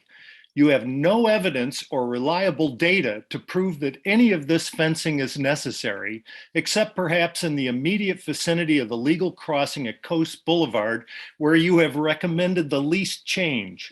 And all of the data and scientific questions we have presented to you as concerned citizens of this community have been consistently ignored, disregarded, and set aside, since it does not in any way condone your actions. It is time to call your bluff, and it is time for you to stop making these assumptions that any of us will agree to this catastrophic decision to seal off and armor this bluff, all in the name of an ancient, unstable freight line that should have been moved decades ago off of this delicate, crumbling bluff. It is the NCTD board's responsibility to direct NCTD to find a solution suitable that does not destroy this bluff nor blockade access to the trails and the beaches below, and that does not rely upon fiction for its motives. No one in Del Mar is going to live with this imprisonment of our bluff and isolation from the beaches and ocean below. If you approve this unnecessary fencing plan, it is assured there will be legal challenges made until such time as this access is guaranteed. Any attempt to take away the privilege of being able to access this bluff and the trails and beaches below will be viewed as a direct violation of the Coastal Act and the California Coastal Commission's regulation of shoreline public access. It is as if you have completely disregarded the very mission of the Coastal Commission, which is responsible for protecting and enhancing California's coast for present and future generations. And I quote, "It does so through careful planning and regulation of environmentally sustainable development, rigorous use of science, strong public participation, education, and effective intergovernmental coordination." You are single-handedly destroying a principal San Diego region recreational outlet located in Del Mar, and I have little doubt that the same will happen wherever transportation boards choose in the future based upon this underhanded end run of petitioning the Surface Transportation Board. Your actions are contrary to your organization's vision, which states that you are working in partnership with your communities and other stakeholders. The only step forward now is vote no on this action and mediation. Thank you.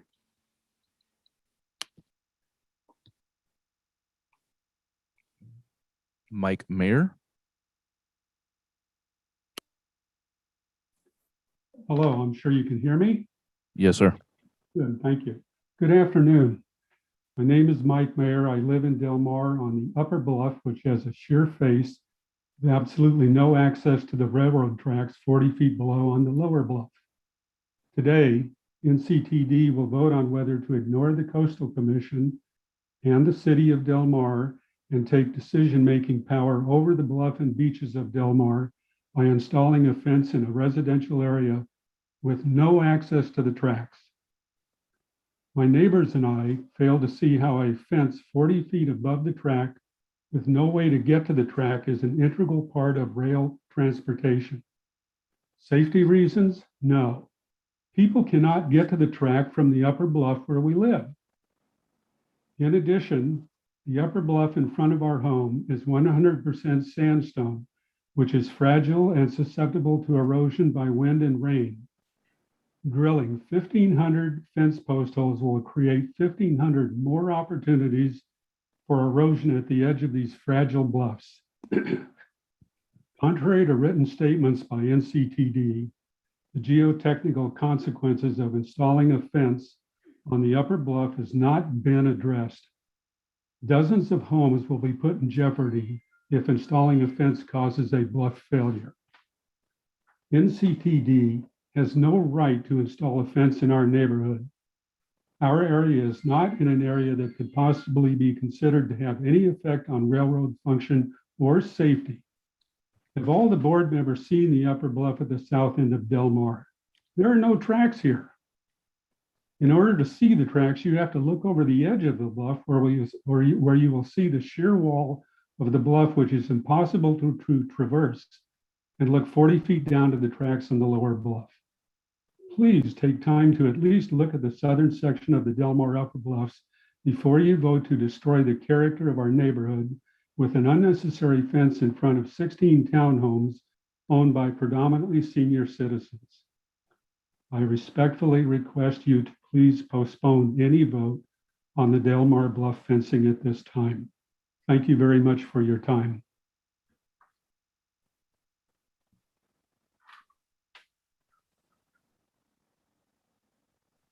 Laura Schaefer is ready, it seems. Yes, ma'am. I'm looking for her now in the queue. Can you hear me? Yes, ma'am. Can you hear me? Okay, great. Sorry about that. With a little tech snafu, I had to take a cable unplugged. I understand that you have a very important decision today, and I would ask you to vote no on this fencing proposal. Voting to erect a fence is just going to invite a lot of litigation. From the looks of the letter from the Coastal Commission, it looks like you probably will end up getting sued by the Coastal Commission, and there may be others. So this fence invites litigation. I don't know how much, I mean, the NCTD staff might have appetite for litigation, but I don't know how much appetite you have for litigation. As they say, talk is cheap until you get legal advice. So I would urge you to strongly consider whether you want to spend taxpayer public transit dollars on more costly litigations. You're going to have to hire outside firms to defend NCTD, and that gets very, very expensive. You have no control over that once that litigation starts. And this is just like a Pandora's box and a full Employment Act for lawyers. It seemed that NCTD and the city of Del Mar and Coastal were actually pretty close in reaching a settlement, which is always preferable. If you ask any lawyer, they'll tell you that it's preferable to settle. And I was hoping that NCTD would agree to mediation, or at least try to. They brought a suit with the Surface Transportation Board. That litigation itself is setting up a suit that has far-reaching consequences, and it's going to start a very costly, monumental, years-long legal fight that essentially pits the railroads against the state's environmentalists. And the real question is that what you want? Because that's what you're looking at.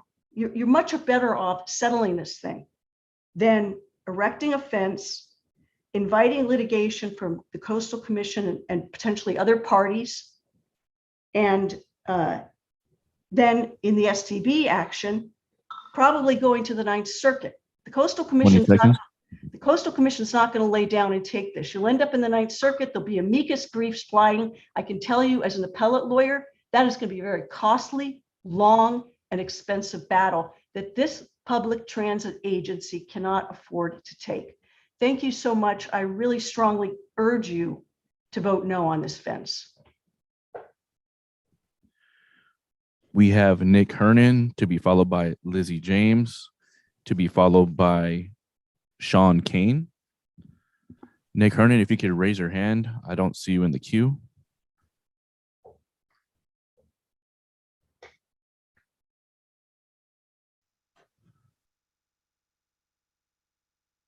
Nick Hernan.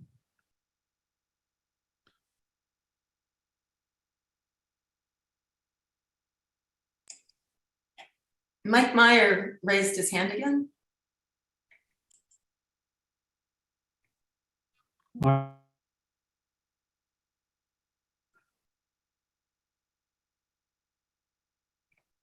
Nick Hernan.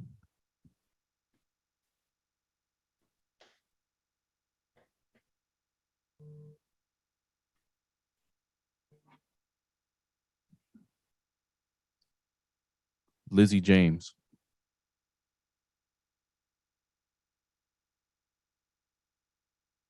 I do not see a Lizzie James connected or a phone number matching. Lizzie James, if you're connected, could you raise your hand, please?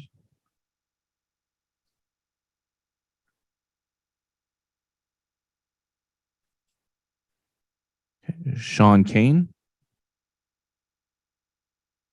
Sean Kane, are you with us? Yes, I'm here. Can you hear me? Yes, sir.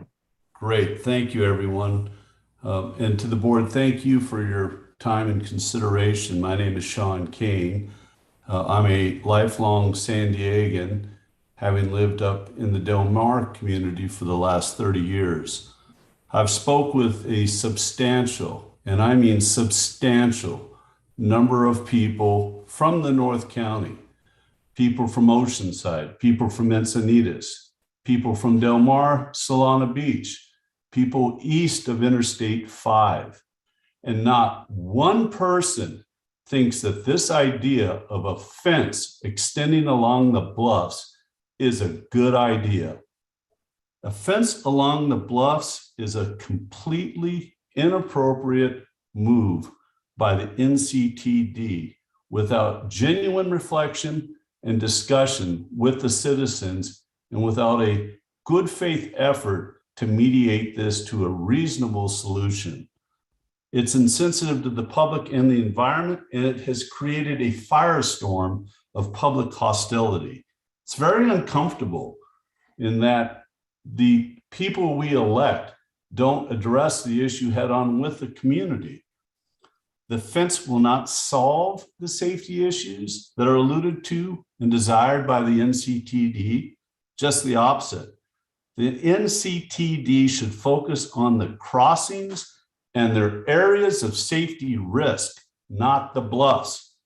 You can't compare Oceanside train corridor and Encinitas train corridor with the corridor that runs through Del Mar. By placing any fence on the bluffs, you're blocking the public access to the bluffs and the beach, in particular, the beach and the coastline.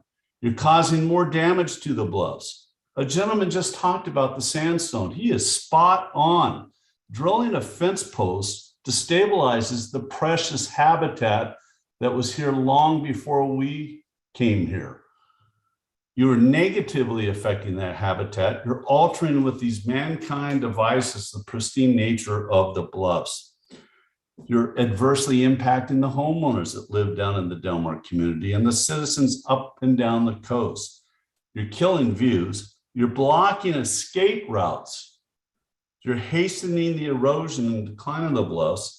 And the NCTD will be known for being the group that's the concurring cause to any potential harm that a homeowner suffers, an expedited harm.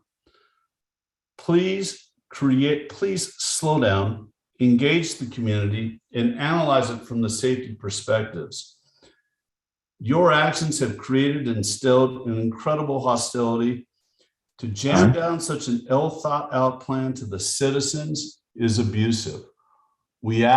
I ask as a citizen, having spoke to a lot of people, that you pause and engage in good mediated efforts and listen to the Coastal Commission. There are other solutions that are more prudent. Mr. Kane. Thank you for your time. Yep. Laura DeMarco.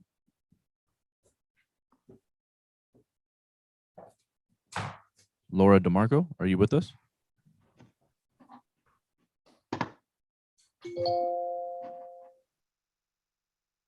I don't see her there.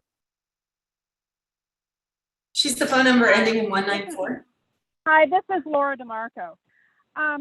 If NCTD truly believes Layton's cursory two-page report with its claim that the fence will not increase erosion and bluff instability, why won't NCTD allow the City of Del Mar's geotechnical experts to inspect the property?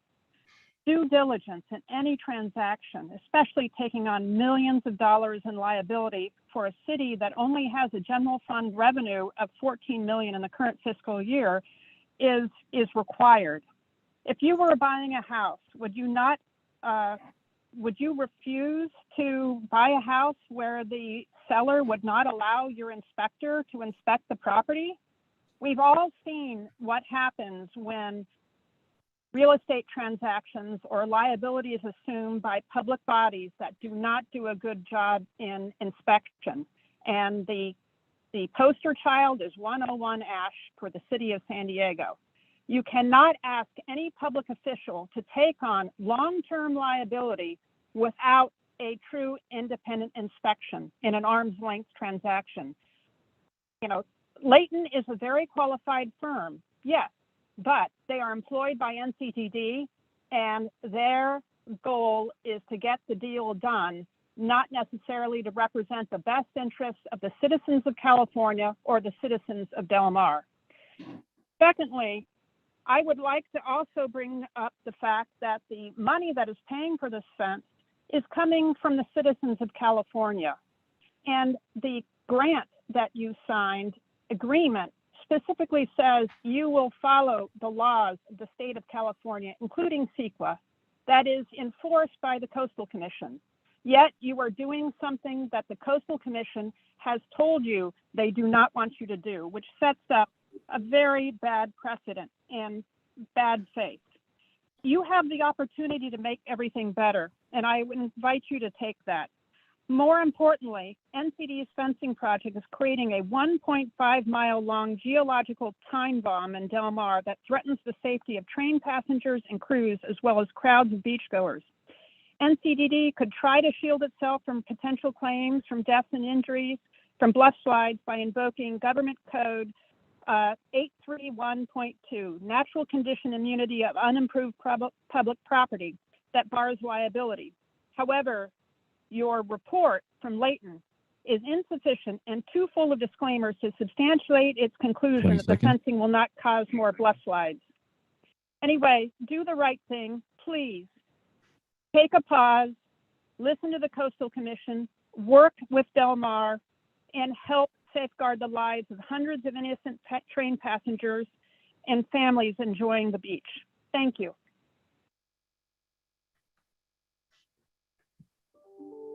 That concludes the public speakers at this time, sir. Okay. Thank you very much. And with that, I would call on Vice Chair Edson. Thank you, Anthony. Excuse me. Thank you, Tony. I'm Anthony too, yes. I know.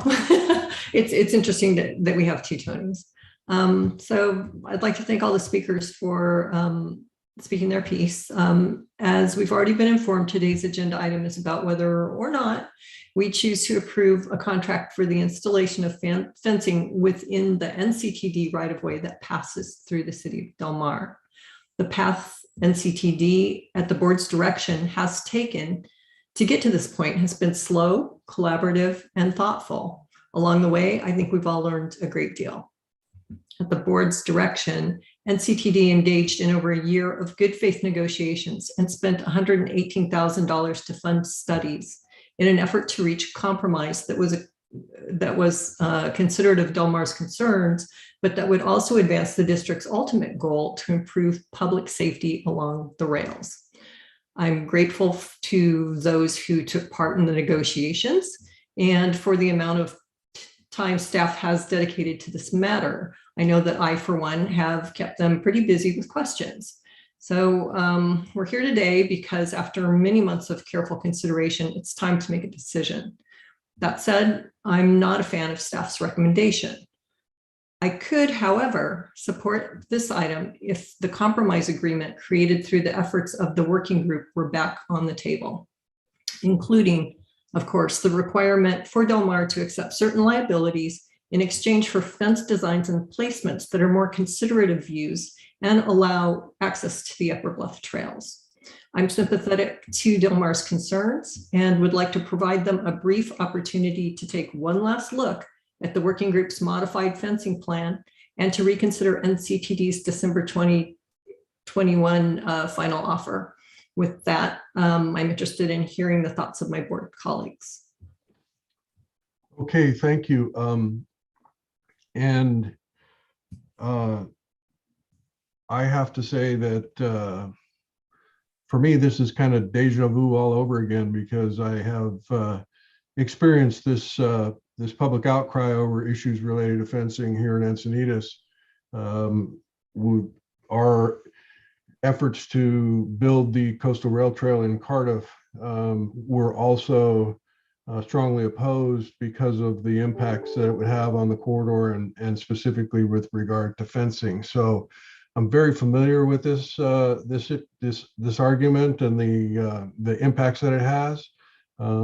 We have an upper bluff similar to Del Mar. We have the tracks down below.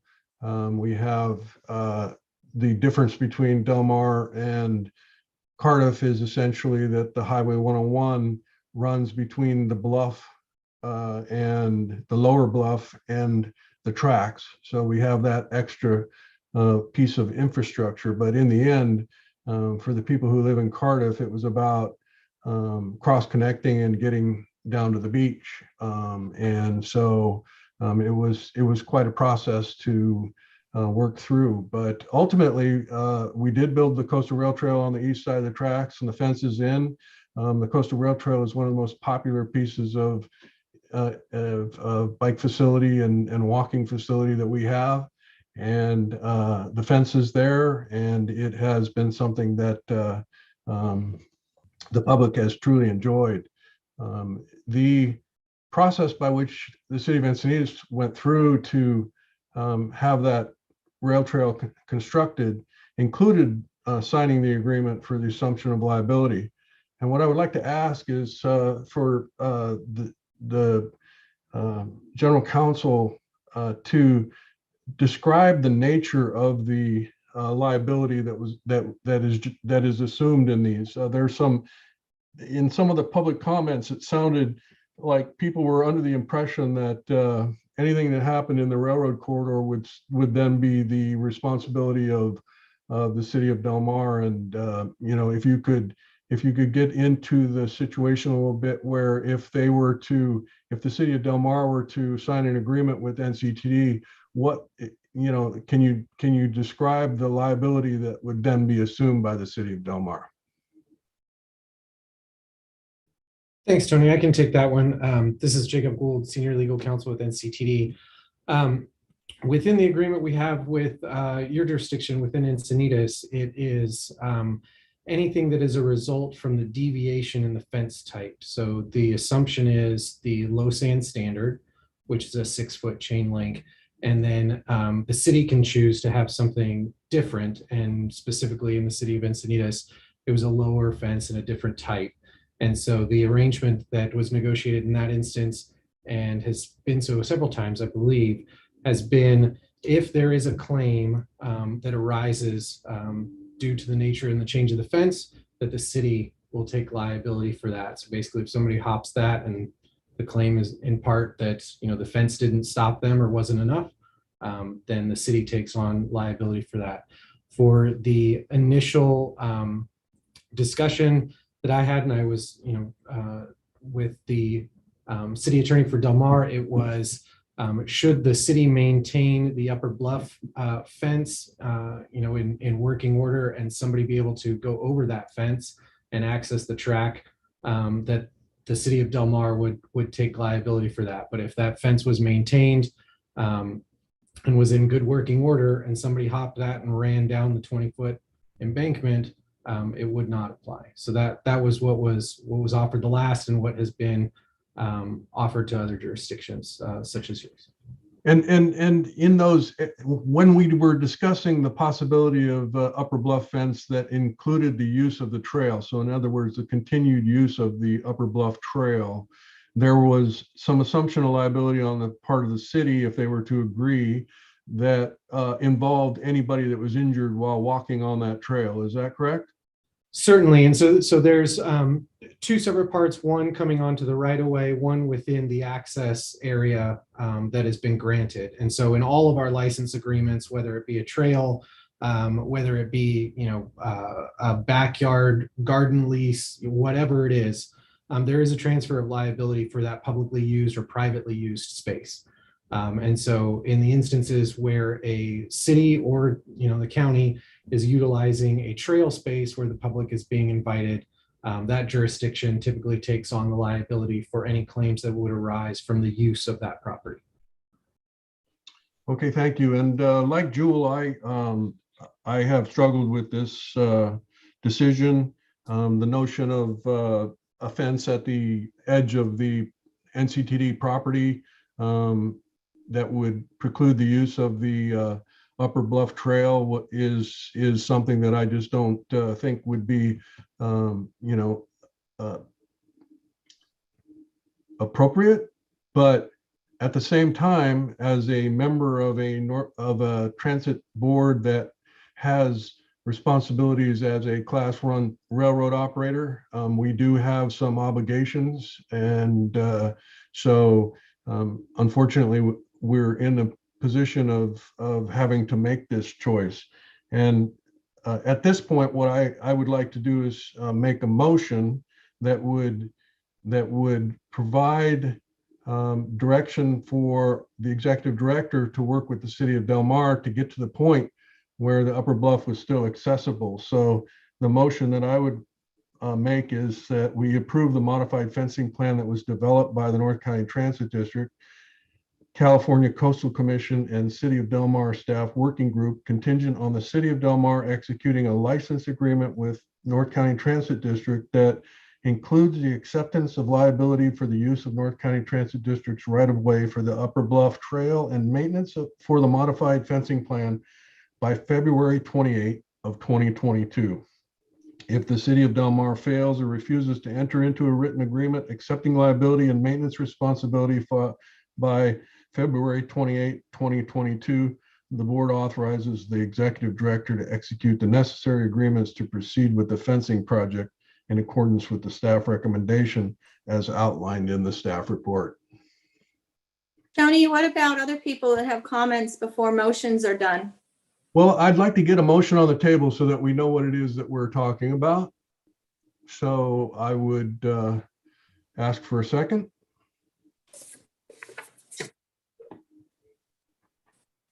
I'll second. Desmond. Okay, so Board Member Gasterman. Thank you very much. I'm going to start with a question. The question is about slide 65. Scott, I believe it was you who was presenting, Mr. Leshsky.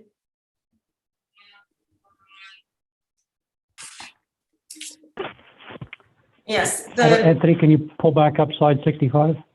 Yeah, slide 65 has the standards, the construction standards signed by Bruce Smith for 6-foot chain link fence. There are no construction standards on the table for welded wire fence. What are the standard drawings for that? Sorry. Oh, yeah. Do you have standard drawings for the welded wire? Please note that this is a standard engineering drawing, and it's provided for two reasons. One, to show what the standard dimensions are of the fencing, and secondly, to provide standard details for a chain link fence. For the welded wire mesh, the actual standard details will be based on whichever manufacturer of the welded wire fence is selected. We provided salient characteristics of the fence to our contractor, and we cannot sole source that, so we had to provide salient characteristics. So I cannot provide the actual shop design plans for the welded wire mesh. The note, the clarification is that meets or exceeds the standard requirements of the chain link fence. So NCTD does not have engineering standard drawings for welded wire mesh fence. Is that correct? Correct. Okay, thank you. All right, so I ask for your forbearance on my remarks here, board members, fellow board members. This is the first time that we're able to discuss this as a board, and I do hope that we can have a healthy discussion. Today, we are discussing a project that proposes to install a substantial heavy 1.5 mile structure on top of and drilling into a fragile coastal bluff. You can see it behind me here. On the west, down this trail is where this fence is planned to go. This coastal bluff is actively eroding and experiencing bluff failures. The Del Mar Bluff is an important natural resource, important not only to Del Mar, but to all the San Diego region's residents and visitors who come to this magnificent place. This last natural, accessible coastal bluff with its open trails and vistas of the ocean, as described by the many, many public comments that we just heard. The City of Del Mar supports the California Coastal Commission's objection to the NCTD staff recommendation for item 13. The objection was articulated in yesterday's letter from Supervising Deputy Attorney General Jamie Jordan Patterson. The reasons for the Coastal Commission's objection include significant disruption or elimination of public access. The project does not comport with state law. NCTD's proposal for fencing has changed numerous times, and the suitability of the proposed welded wire fencing, also referred to as hog wire fencing, raises grave concerns. The city urges the NCTD board to give strong consideration to the objection submitted by the Attorney General's office.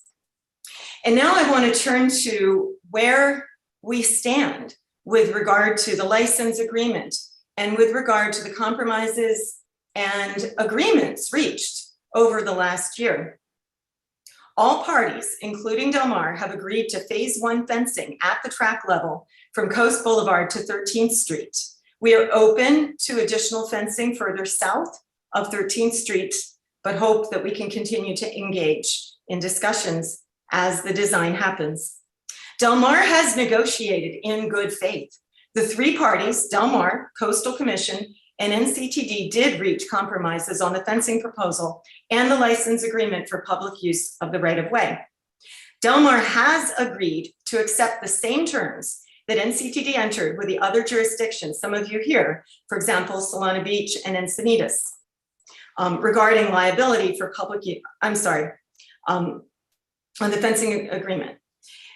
Del Mar has agreed to accept the same terms as NCTD entered with other jurisdictions. Del Mar has not rejected the license agreement, and Del Mar is willing to accept liability for public use of the licensed area.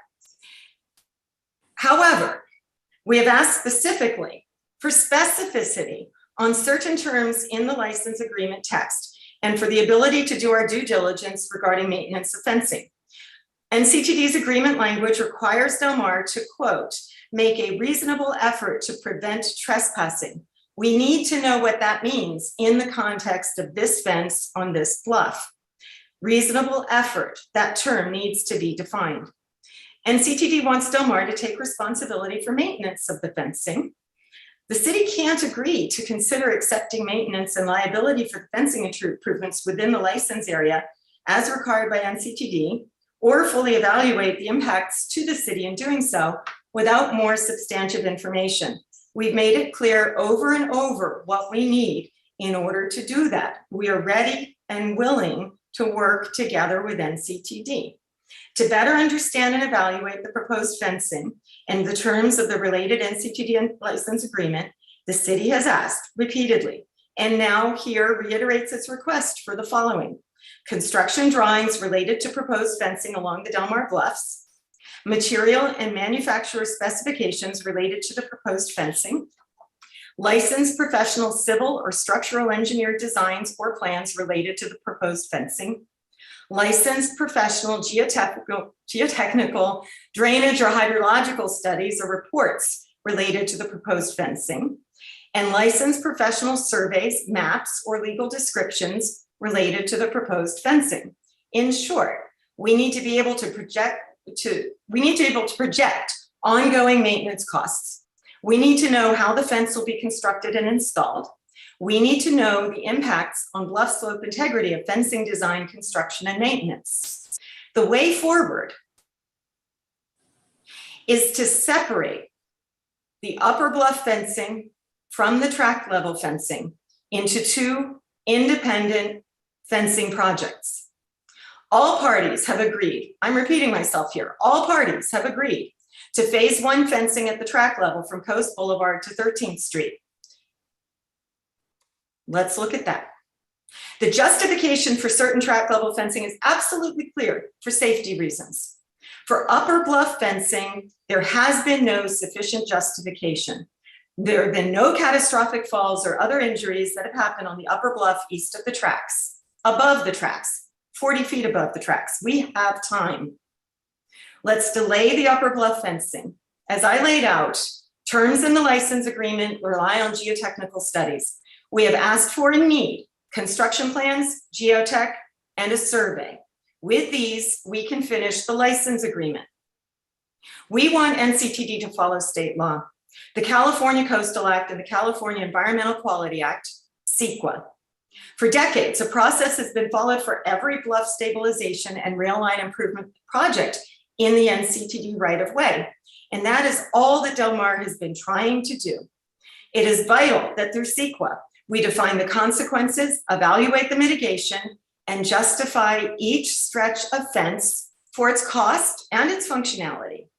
Yesterday's letter from the Attorney General on behalf of the Coastal Commission lays out what is needed in no uncertain terms.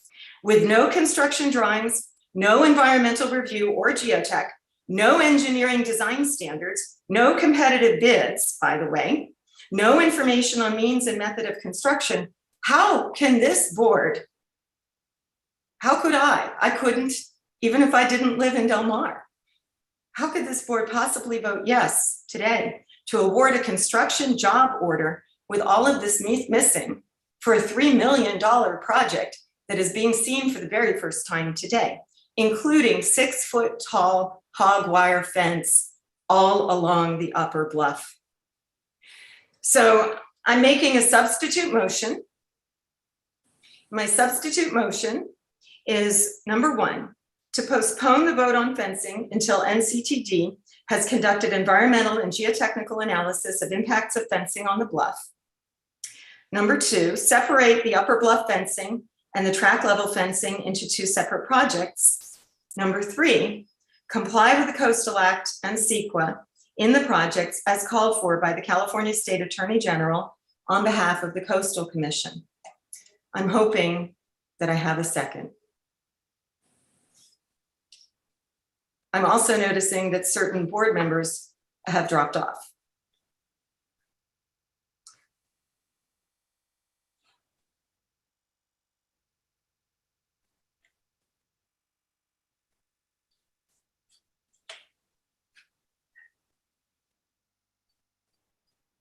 Okay, hearing no second, let's move on to Board Member Jenkins. I think we have a second, Tony.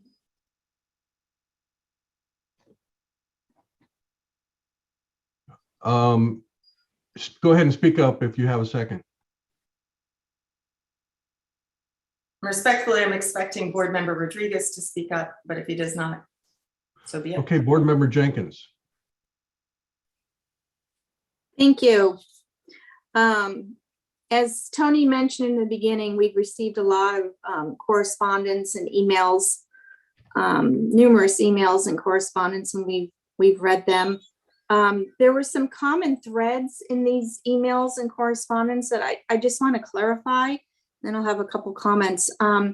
There was mention that we're trying to forego the Coastal Act and not engage in community process and become the sole decision maker over the bluff. To be clear, and I don't know if this is who wants to answer that, if it's Matt or Lori or Jacob, but would we never have to go through the Coastal Commission again in the future for future projects?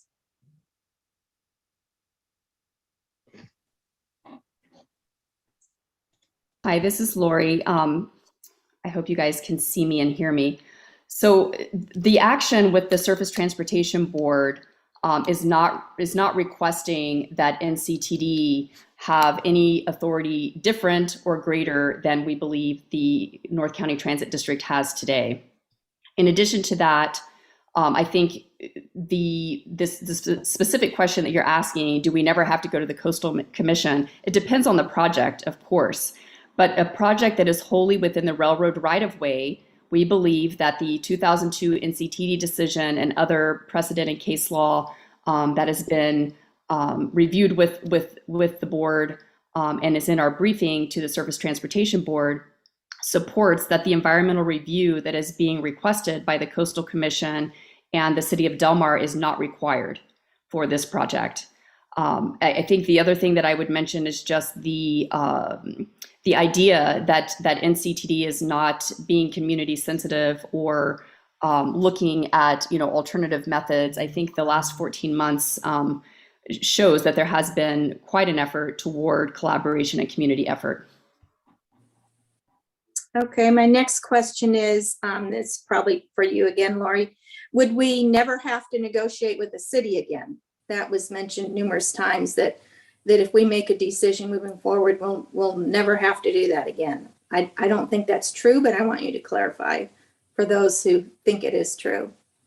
Yeah, I think there's no, I can't give you a blanket statement as to, we don't know what projects are coming up in the future, but I can't foresee any situation where the North County Transit District is not going to work with the communities that are impacted by whatever project that is being proposed. And I think, we've made that quite clear, that the authority as it relates to this fencing project was decided by the STB back in 2002.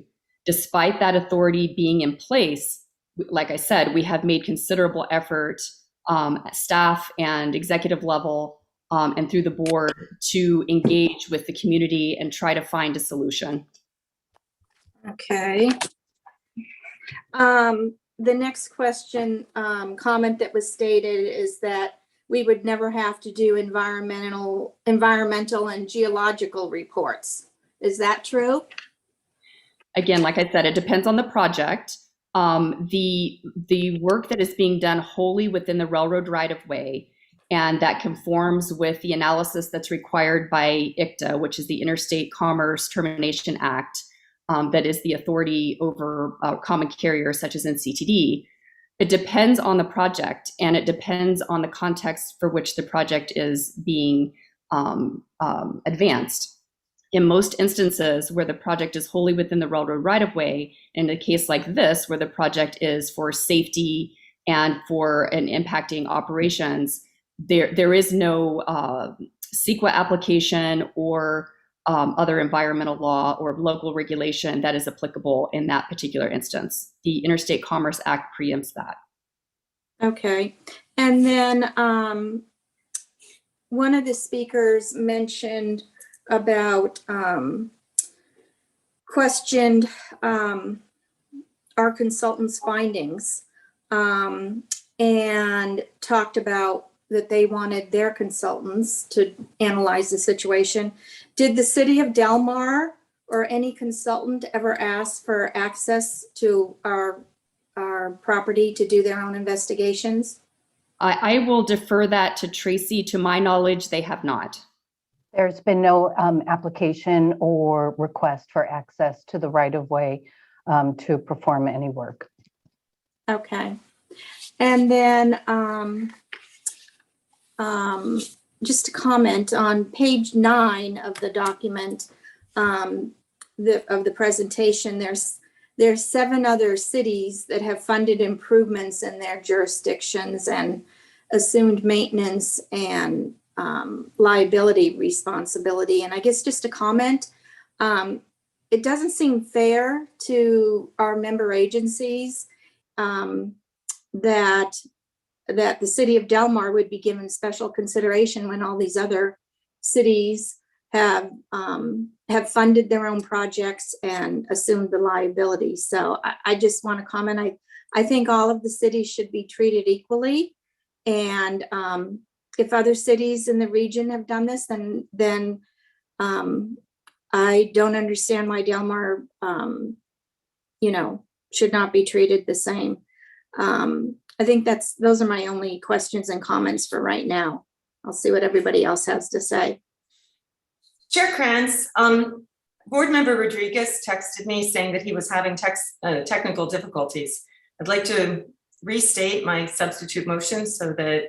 Okay, well, let's hear for some other board members first. Board Member Contreras.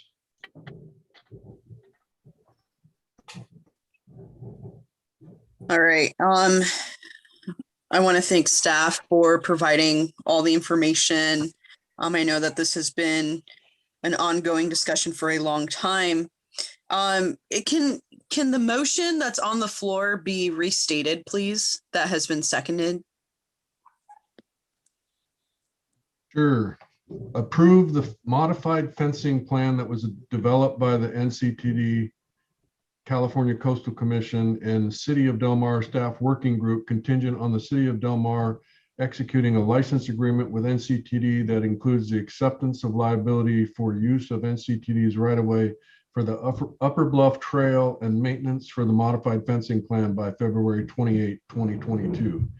If the City of Del Mar fails or refuses to enter into a written agreement accepting liability and maintenance responsibility by February 28, 2022, the board authorizes the executive director to execute the necessary agreements to proceed with the fencing project in accordance with the staff recommendation as outlined in the staff report.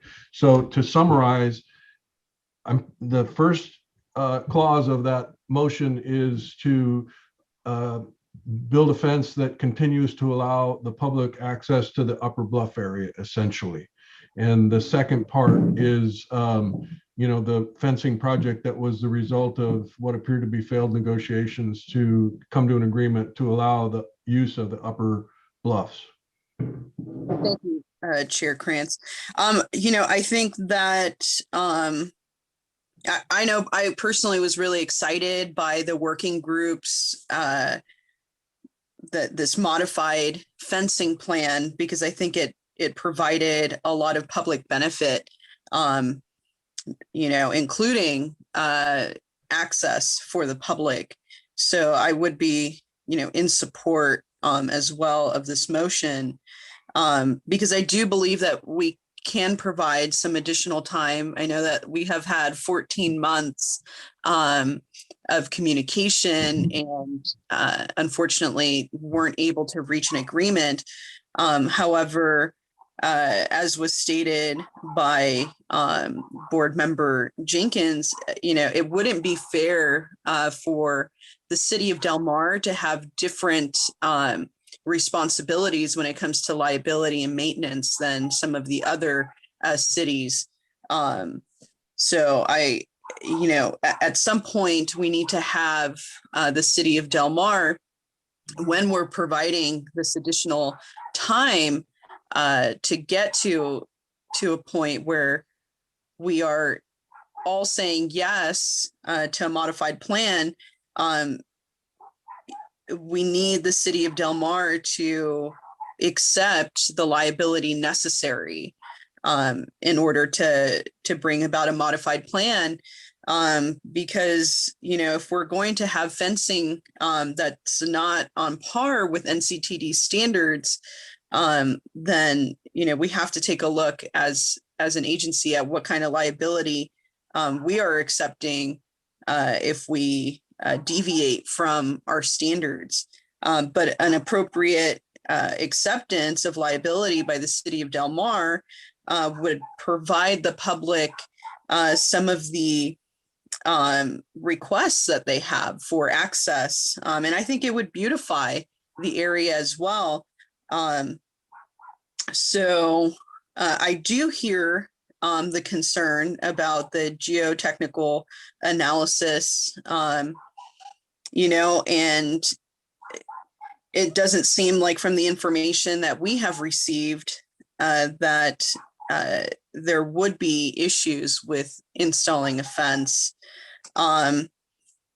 So yeah, I just wanted to say, from the information that we have with NCTD, being a common carrier, I do think that the law is on the side of NCTD because of us being a common carrier. But just because, we have potentially, a lot of federal guideline on our side, I don't think that means that we should completely turn a blind eye to the Coastal Commission or state regulation. So I think that by adding a little bit more time on the clock, but also understanding that there are requirements that need to be met. I think that this is something that's a little bit more of a compromise, but this February 28th, this is a significant amount of time for communication that has been provided to the city of Del Mar. And I really hope that if this motion does go forward, that we can get to the finish line together and move forward with the working group's plan, modified plan. That's all the comments I have. Thank you. Thank you. Vice Chair Edson. Yes, I have a question about the 6-foot welded wire fence that's being referred to today as a hog wire fence and also in the Coastal Commission's letter. So I guess since none of us were in that working group, who chose that choice over the standard 6-foot vinyl chain link? We heard from, I think, Scott, that the fence is visually less impactful. Is that the reason it was chosen? Is it lighter weight? Why would this be chosen? And kind of as a second part of that question, should the city of Del Mar prefer to go back to 6-foot vinyl chain link in the locations where 6-foot welded wire fence is now being in the plan? Is that something, would that create any problems? Yeah, I'll answer the first part at least, which is who proposed the idea and why. So the idea for the security fencing, the welded wire mesh fencing, and again, I don't know where the terminology of hog wire fence came from, but it's a security fence that's used throughout the country at various locations. Our consultant who did the mapping and visual analysis actually is the one that identified that as a potential alternative to chain link fence.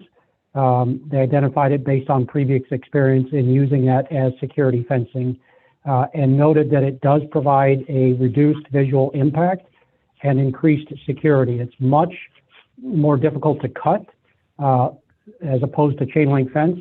And like I said, they did include it in their visual analysis that was presented in the October board meeting that showed that it did provide reduced visual impact. It is a more expensive option, so NCTD is what we're proposing is a little bit more expensive than the chain link fence. However, it does reduce the maintenance, both from presumably less repairs that need to be done, but it's also a sturdier, more durable fencing type. As far as the second answer, I hate to throw things up to my boss, but I think I'll defer that to Matt, or if he wants to direct me or Tracy to answer the second one. Joel, if the city of Del Mar ultimately decides to enter into a license agreement with NCTD, we can have that discussion with the city of Del Mar. Thank you. That was my only question. Board Member Desmond.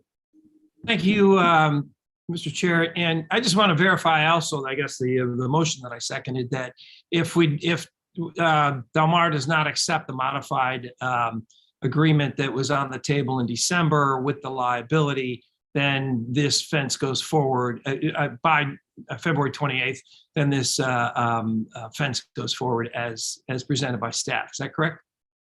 That is the motion, yes. Okay, thank you. Well, I really want to thank staff for the presentation.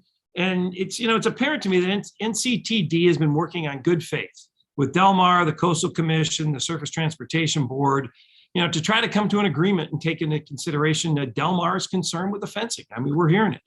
The modified fencing plan prepared by NCTD was aimed at reducing the visual impact of the project by reducing the overall length of the fencing to a little over 6,700 feet from 13,000 feet, and by reducing the fence height to 4 feet or less for about half of the entire project. But this would require, and I'm glad you made the motion, that Del Mar agreed to assume liability for the fencing not meeting our height requirements, which apparently they're not willing to do at this time. But hopefully, giving them one more chance, that's why I seconded the motion and I agreed with it.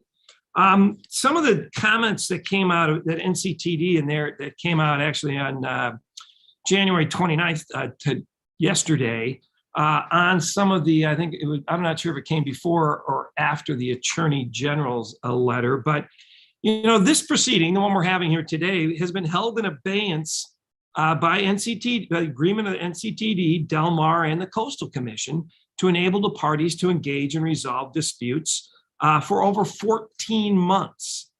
And on November 6th of 2020, NCTD voluntarily filed a motion to hold the proceeding in abeyance, stating that it was making constructive discussions with Del Mar and the Coastal Commission. And with concurrence of Del Mar and the Coastal Commission, we voluntarily requested that the board continue to hold this matter in abeyance until December 31st, 2021. So there's that 14 months. But over these 14 months, during this time, there have been over 1,800 train incidents involving trespassers on the NCTD rail line in Del Mar, including one fatality.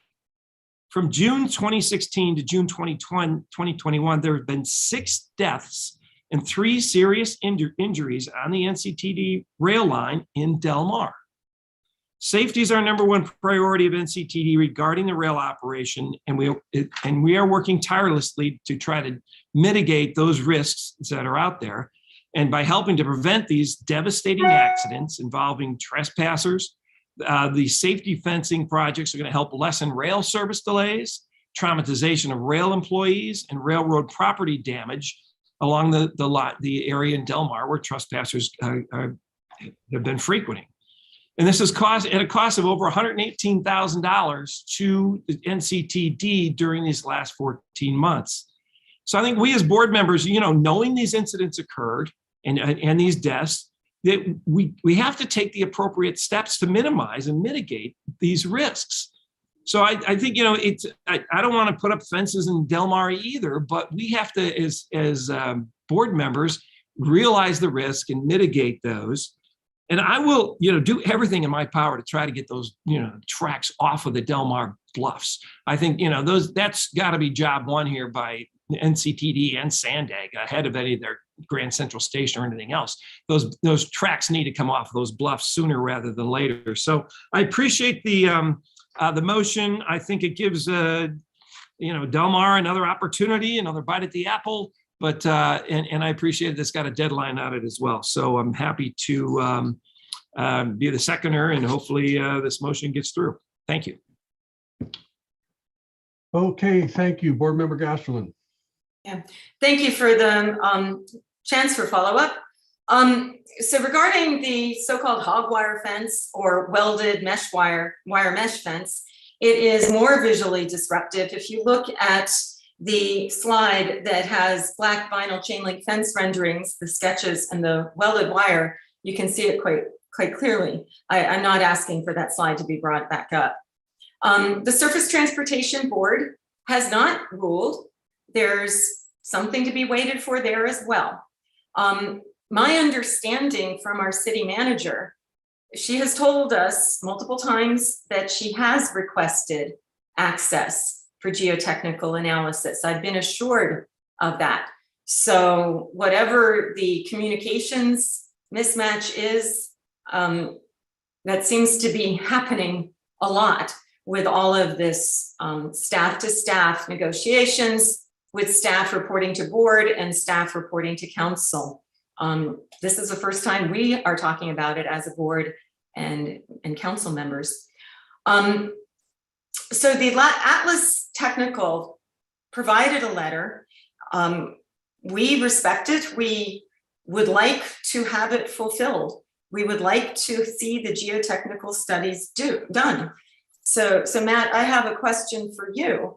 Will you provide your construction plans and allow the city of Del Mar to conduct the geotech analysis needed to be able to make the determination to what degree can Del Mar take on the responsibility to maintain the fence?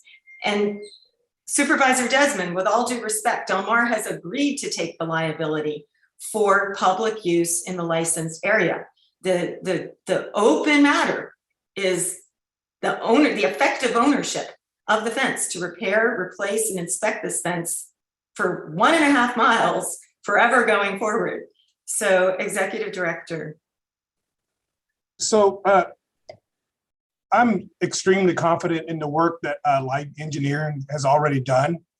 Let's keep in mind that this has been the geotechnical firm of record for every bluff project that has taken place on the subdivision. So I'm taking it that's a no. I don't think an additional geotechnical analysis. So they're in the process of designing projects 5 and 6. We've actually had experiences over the course of time in terms of failures, and the engineering design performed by Lighten has worked effectively. Now, if the city of Del Mar wants to do a geotechnical study itself and is willing to fund a geotechnical study itself, that's a separate question of you all simply following our right-of-way entry process. It's on our website. So it's an extremely transparent process. It would never be a request from your city manager to Tracy.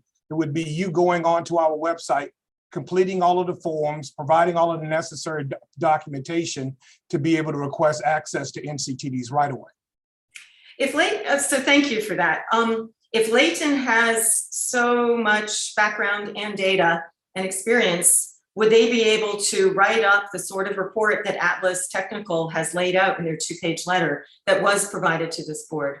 So my reading of Atlas was clearly, it was written to fulfill the request of its client, the city of Del Mar. It actually, at best, expressed an opinion and raised questions. And the follow-up letter addresses and provides answers essentially to the fact that they have been doing the geotechnical work over the entire area, that they're familiar with it. So I don't really know exactly how this would further the discussion in the sense that you've already gotten the answer. But I think maybe it's a different set of information you guys are looking for. I don't know. Okay. Well, thank you for that. We would like the survey, we would like the construction plans, and we would like the ability to do the geotechnical analysis. That's what we've asked for over and over. Do you have construction plans? I think the staff has already outlined exactly what the plans is. We've identified the alignment of where the fence would be. We use GIS and LiDAR to identify that within the scope of work of the contractor, which was competitively procured. They are required to do any surveying that's required if we are within an area that they're unsure if it's NCTD's property. So we're absolutely confident. I mean, we run a railroad. We put up fences before. We know how to put up a fence. There's nothing special about putting up a fence in Del Mar as opposed to the city of Encinitas or as opposed to the city of Oceanside. We understand how to put up a fence. Well, I beg to differ on the upper bluff fencing. On a bluff, however far you dig down, you need to take that bottom point and go out to the face of the bluff on a horizontal to the ground level. Okay. And that needs to be at least 7 feet. Board Member Gaston, I think that those details... Kranz, Chair Kranz, I'm not done. Yeah, well, we don't need you to go into the details about how to put up a fence. We would like to... My point is being that the bluff has eroded 6 inches a year. An example is in front of Del Mar Woods. The Del Mar Woods 16 townhouses are on the edge of the bluff. And if you look at the coastal archival photos that have been maintained in Santa Barbara for many decades, the edge of the bluff has retreated in front of Del Mar Woods. Do we know that the right-of-way is still in place and not down the face of the bluff? Well, so we just had 14 months of negotiations with your city manager and the working group. Yeah, we've asked for the survey multiple times. So a lot of those things should have been, I think they were addressed in that. And so again, I would leave that to Mr. Tucker. If he, and frankly, I've seen in these staff reports that a lot of work has gone in by city staff as well as Del Mar staff to address these issues. But they keep coming up, I think, in part to, continue the conversation. And from where I sit, this motion, I think, will give an opportunity to address the things that you brought up. between now and February 28th. And so with that, I think I would like to move on to a board member. Chair Krantz, I am not done and I have the floor. Okay, Well, so yes, I have you two are more done. points to make, please. Well, we'll swing back around to your 2 more points. Board member Rodriguez. Okay, thank you. Quick question for Mr. Tucker. You've submitted, and I apologize, my signal's horrible. We're up in the mountains. You submitted to the Surface Transportation Board an expedited response on clarification of North County Transit District's rights. Have you received a response back from them yet? No, we have not. Okay. I mean, I'm going to second Mayor Gasterlin's motion. I have some reasoning. Hopefully my signal doesn't cut out her alternate motion. But I think we really need to hear back from the STB before any major decisions are made. I think that phase 1, most stakeholders are good to go with. It's phase 2. And I don't really see the monetary liability of spending a little more time, even if it takes a few more months, to iron out these last few boxes that need to be checked. So I would like to support Mayor Gasterlin's alternate motion. We're almost there, guys. I know it's been 14 months. We only have a couple more months left to figure this out. I don't think there's enough time to check those boxes by February 28th. I think that's just a moot point. I think we need a little bit more time, maybe within 6 months. And I think all stakeholders can get fully supportive of both phase 1 and 2 and meet the request of the community. I appreciate a lot of the speakers that spoke up. There's a lot of issues that I'm not fully aware of in Del Mar, but I respect their unique opinions on this. And I think we're almost there as a board, and we just need to give this a little more time. And that's why I'm fully supporting alternate motion.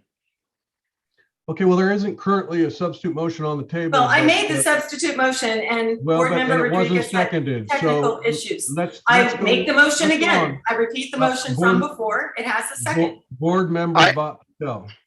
I'm seconding that motion. I would like to ask legal counsel their position on that. Board member Bhat Patel. We'll swing back around to board member Gasterlin. Board member Bhat Patel. Sure. Thank you. Thank you for the opportunity. Just briefly wanted to echo some of the sentiments of the other board members that have already spoken. I think, this has been a long time coming and we're finally having the conversation.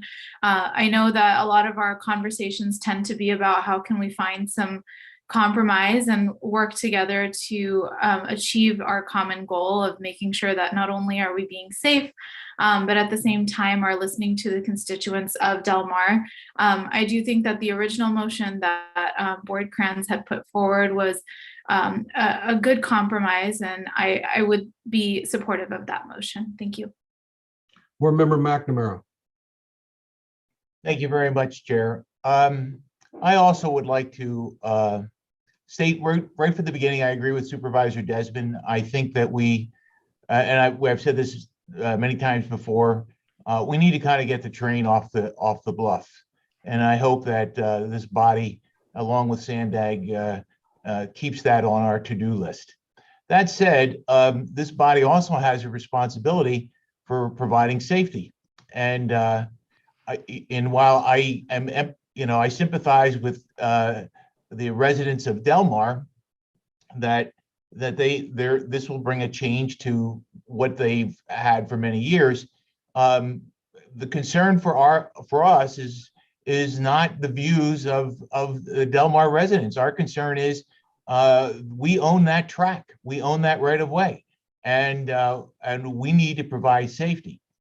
The other thing I wanted to mention that I think all of us received hundreds, maybe thousands of emails on this issue over these past months. One line I remember in particular is I'm one of the tens of thousands of Del Mar residents or visitors, and I think there's around 4,000 people in Del Mar, maybe, but The question that I have, or maybe it's not a question, it's more of a comment, is if the bluffs are so important, why are we letting tens of thousands of people walk up and down them? I mean, don't you think we would want to keep people off the bluffs rather than have them walk up and down, destroy the vegetation and the continual wear?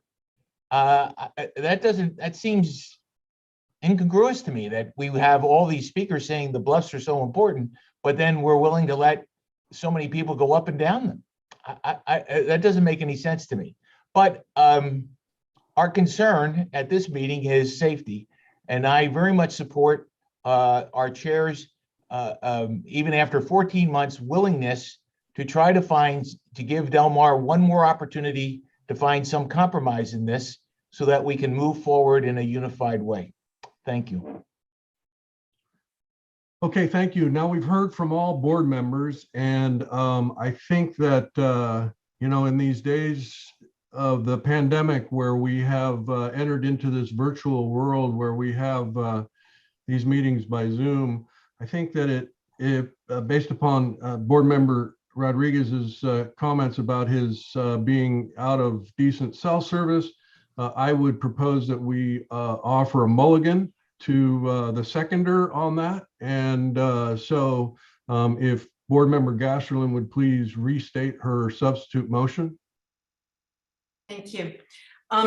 Motion is to, 1, postpone the vote on fencing until there has been an opportunity, I'm changing the words a little bit, to conduct environmental and geotechnical analysis of impacts of fencing on the bluff.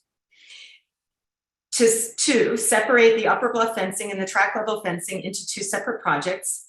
And 3, comply with the Coastal Act and CEQA in the projects as called for by the California State Attorney General on behalf of the Coastal Commission.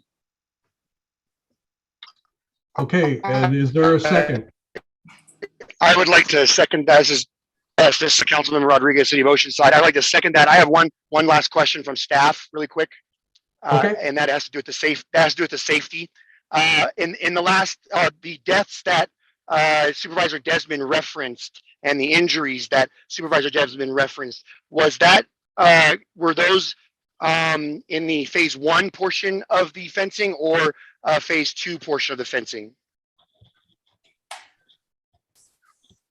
I can answer that. They're in the phase 1, except I actually have data for it. I was going exactly. to show it in my comment. So when it comes from safety, phase 1 is mitigating the safety, ladies and gentlemen, and that's why it's important when discussing phase 2. We take that a little slower. We're on the same page with phase 1. We're on the same page with safety. We're not trying to take away from that. The issue here is phase 2. Actually, the issue is Upper Bluff. So, Mr. Rodriguez, just from a practical point of view, we have trespassing that occurs up and down that bluff. There's a present controversy. There's a lawsuit that's going to be advanced over the next couple of months, and I think I firmly remember the person entering the right of way from the Upper Bluffs area. I see our chief of safety has now joined. I think it's not necessarily the case that anyone can predict from where people are going to come and get involved in a train incident. So I am going to ask Mr. Luke Barrow. He is the subject matter expert for NCTD to address. Before Sean speaks, I want to clarify. I think you're referring to a matter that is going to be going to trial in April. Is that the reference that you take for a fatality that happened on the bluffs in Del Mar? Mm-hmm. Okay, so that is actually going to trial. So the lawsuit is what, a couple of years old? We've been litigating that? A couple of years old. And the basis of the lawsuit, because this is public information, General Counsel will correct me if I'm wrong, is that they're asserting that NCTD has not done enough action to prevent people from trespassing. The city of Del Mar was initially included in the lawsuit, and the city of Del Mar managed to remove themselves from the lawsuit by stating that they are not the owner of the property. And the judge removed them from it and left NCTD in the lawsuit. So that is kind of one of the significant things for everyone to understand. Every day that we go by, we are the ones that are assuming that risk and liability. And that now that we have a court that's going to consider whether or not our actions or inactions is a matter of a tribal issue for which somebody could receive payment is a significant risk for the district.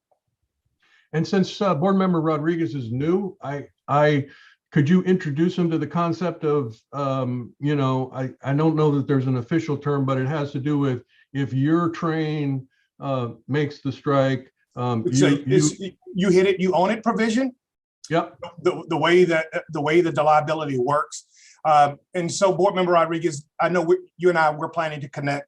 So the railroad business, I'm sure you understand, is absolutely very litigious business.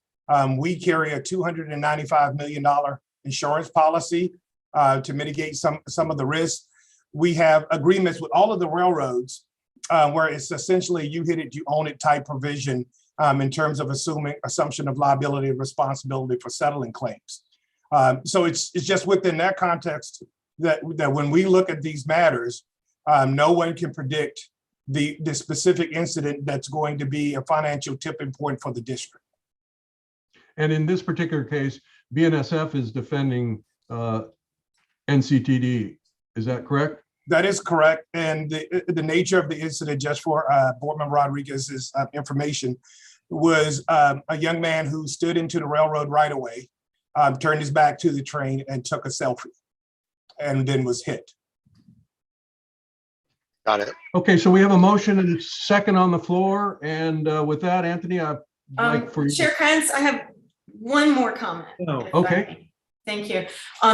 So I'm going to share my screen. And the reason is, this is the data that is from NCTD. I've cast it into graphs. And so I use some data analysis here. Oceanside has two clusters, two crossing areas, Carlsbad 1, Encinitas 2, Del Mar 1, and San Diego 1. These are the numbers of fatalities at these clusters of fatalities: 4, 4, 3, 3, 5, 5, and 4. When we subtract that out from each of the cities, here's what's left: the number of fatalities per mile of track outside of clusters. Oceanside has 2.4, Del Mar has 1.3. That's the average. And if we look over here at the deviation from average, this is calculated as a Z-score. It's a number of standard deviations away from average. Del Mar is the average, and Oceanside and Encinitas are the ones that are way higher.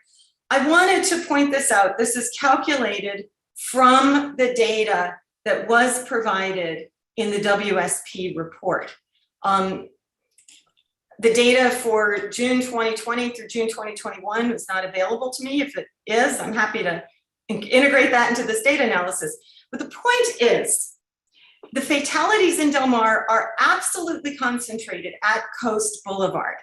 That is why Del Mar is acknowledging and agreeing to fencing at track level as NCTD wishes to design it, with attention to the view shed from Coast Boulevard south to 13th Street. That is part 1 of phase 1. My motion can be amended to include okaying that fencing, but not a job offer or a job order for construction, because we don't know the impact of that fencing on the bluff. We do not know. We need that geotechnical analysis. That was part 1 of my motion. The part 2 of phase 1 is the upper bluff fencing from 9th Street, right down the middle of this trail behind me. However far it is, from 9th Street to the south end of Del Mar Woods.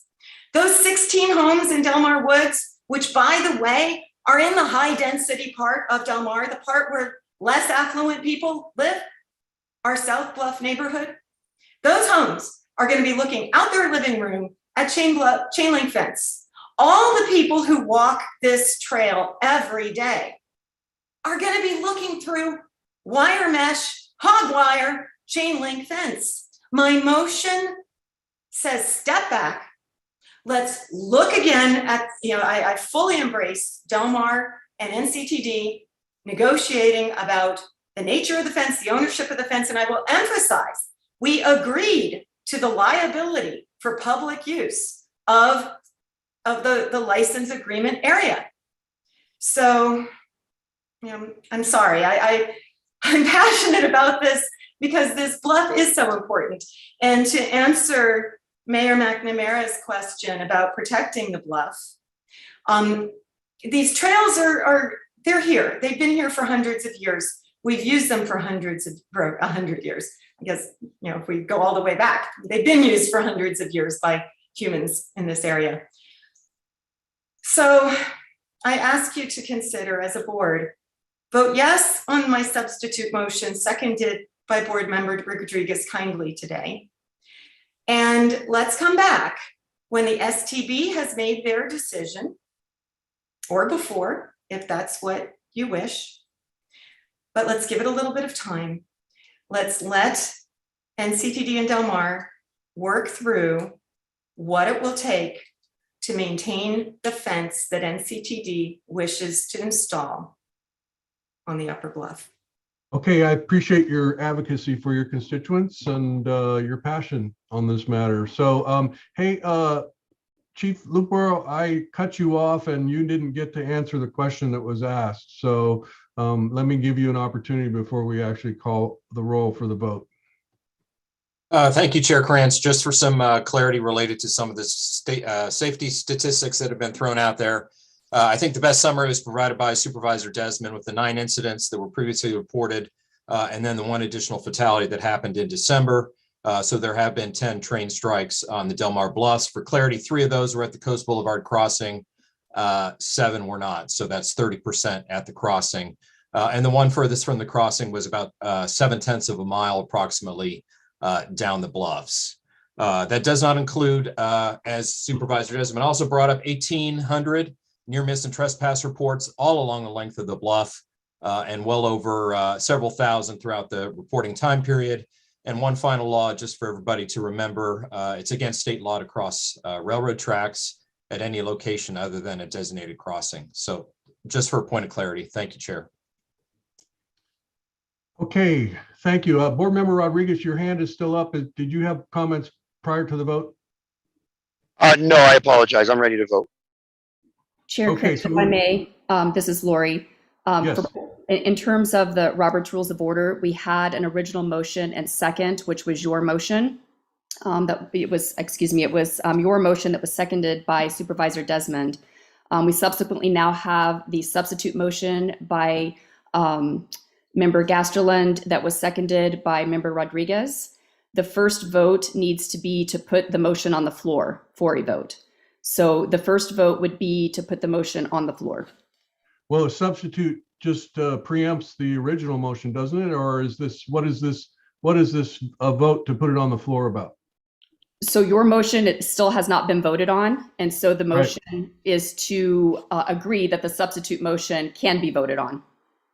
Okay. My understanding of Robert's Rules of Orders, with all respect, Attorney Winfrey, is that a substitute motion gets voted on first. That's how we do it at Sandbag. And that's what I'm suggesting, that the substitute motion be put on the floor as a motion. So we had a motion that was first standing, which was the original motion made by Chair Kranz. So there's 2 votes basically for your substitute motion. The first to put it on the floor. That normally would open up debate, but debate has already happened. There may be more debate related to that. And then the second vote would be on the motion itself. Okay, so any board member, if you're not clear that this first vote that we're going to conduct is to put the substitute motion on the floor, and that the substitute motion will be then voted on will be the second calling of the roll, and we see how the disposition of it is there. If you don't understand that, go ahead and speak up. But otherwise, if we don't hear from anybody, then Anthony, please call the roll to put the substitute motion on the floor.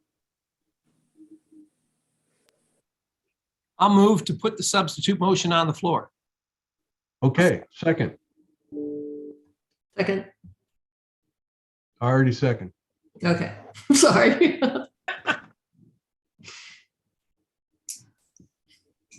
Anthony, are you there? Board member, sorry. Okay, there you go. On the motion of Board Member Desmond, seconded by Board Chair Krantz, to put the sub motion on the floor for consideration. Board Member Bapato, how do you vote? Aye. Board Member Gastelum, Aye. Board Chair Krantz, Aye. Board Member McNamara, No. Board Member Rodriguez,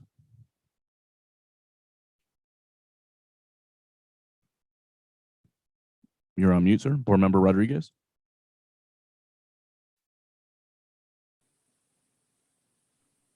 Board Member Desmond, Aye. Board Member Jenkins, Aye. Board Vice Chair Edson, Aye. Board Member Contreras. Aye. Motion passes with all board members present voting yes. Board Member McNamara, no. Board Member Rodriguez, no vote. But he was a seconder. Oh, no, that was me and Mr. Desmond. I was a seconder. Okay, now we're voting on the substitute motion. Yes, sir. And Board Member Gasland, please correct my motion if I'm wrong.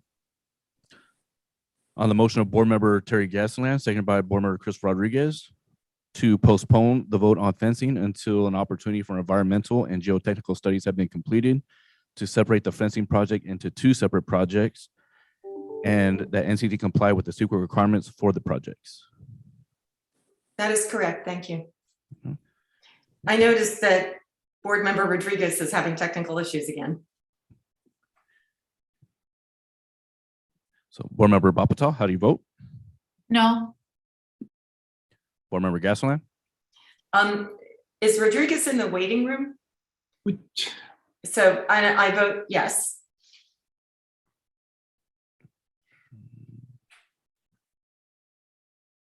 Board Chair Krantz, No. Board Member McNamara, No. double check. Board Member Rodriguez. Looks like he dropped on. Board Member Desmond, No. Board Member Jenkins, No. Board Vice Chair Edson, No. Board Member Contreras. No. Motion fails. All board members present voting no. Board Member Gasland, yes. Board Member Rodriguez, no vote. Okay, so that brings us back to the original motion, and we'll now have a vote on that. Yes, sir. On the motion of Board Chair Krantz, seconded by Board Member Desmond, to approve the modified fencing plan that was developed by the NCTD, California Coastal Commission, and City of Del Mar staff working group, contingent on the City of Del Mar executing a license agreement with NCTD that includes the acceptance of liability for use of NCTD's right-of-way for the Upper Bluff Trail and maintenance for the modified fencing plan by February 28th, 2022. If the City of Del Mar fails or refuses to enter into a written agreement accepting liability and maintenance responsibility by February 28, 2022, the board authorizes the executive director to execute the necessary agreements to proceed with the fencing project in accordance with the staff recommendation as outlined in the staff report. Board Member Bapatal, how do you vote? Aye. Board Member Gastelum, I'm going to abstain based on the unknowns related to maintenance of the fencing. Board Chair Krantz, Yes. Board Member McNamara, Yes. Board Member Rodriguez. Did not see him reconnect. Board Member Desmond, Yes. Board Member Jenkins, Yes. Board Vice Chair Edson, Yes. Board Member Contreras. Aye. Motion passes with all board members present voting yes. Board Member Gastelum abstains. Board Member Rodriguez, no vote.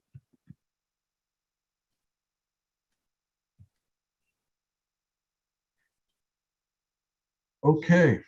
I appreciate all the